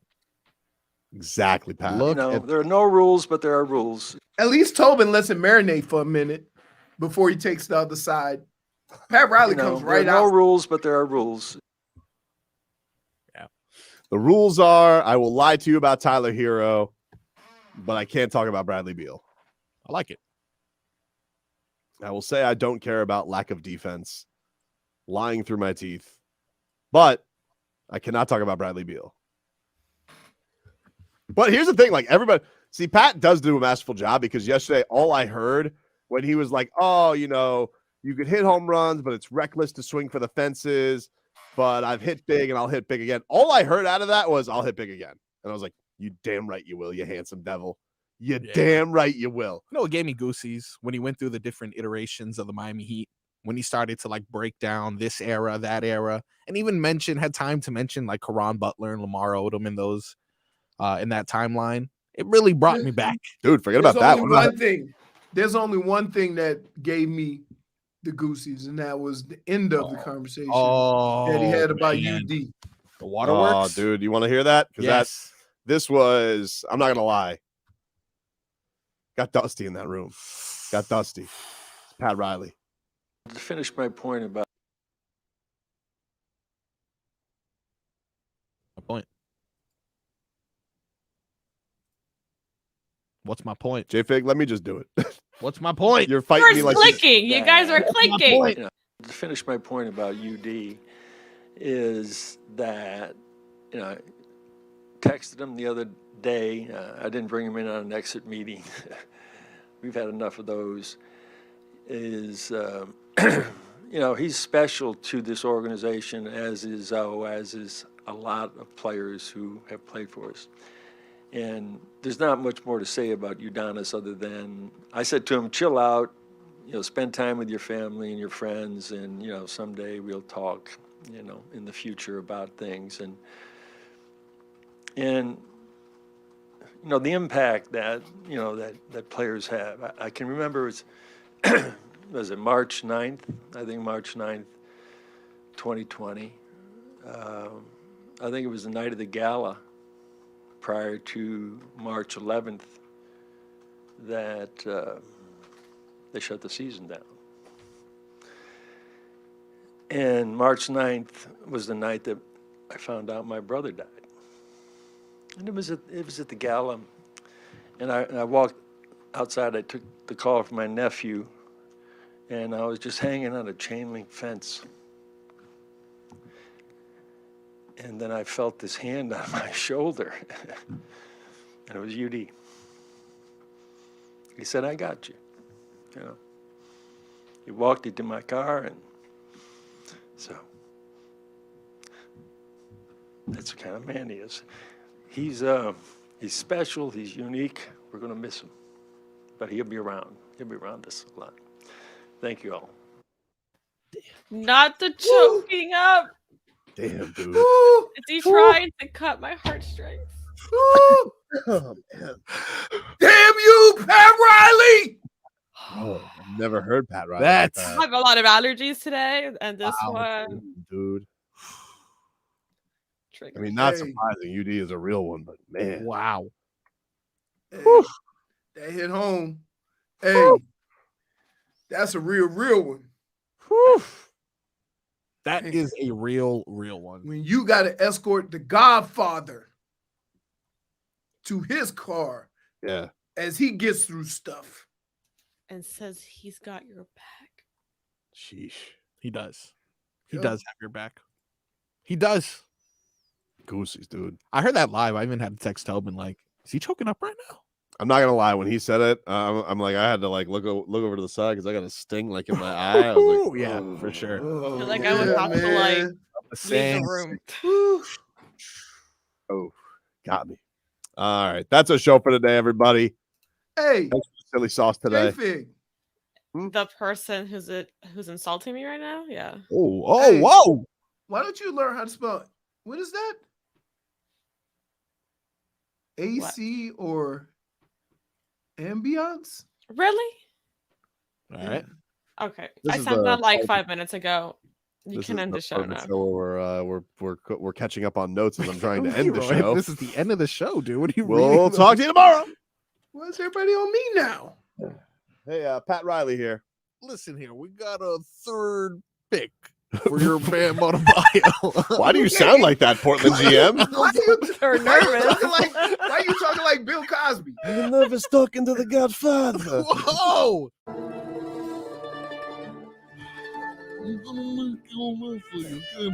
That's better, dude. That's better. That's You better. were mumbling. We heard nothing. All right. What is that? The Godfather speaking today. It's gonna make Dame an offer he can't refuse. What was that? Jorge Posada, hand pia. Ooh. Moises Alou, hand pia. In fact, the entire Alou family tree urinated on the hand. I'll see y'all when I see y'all.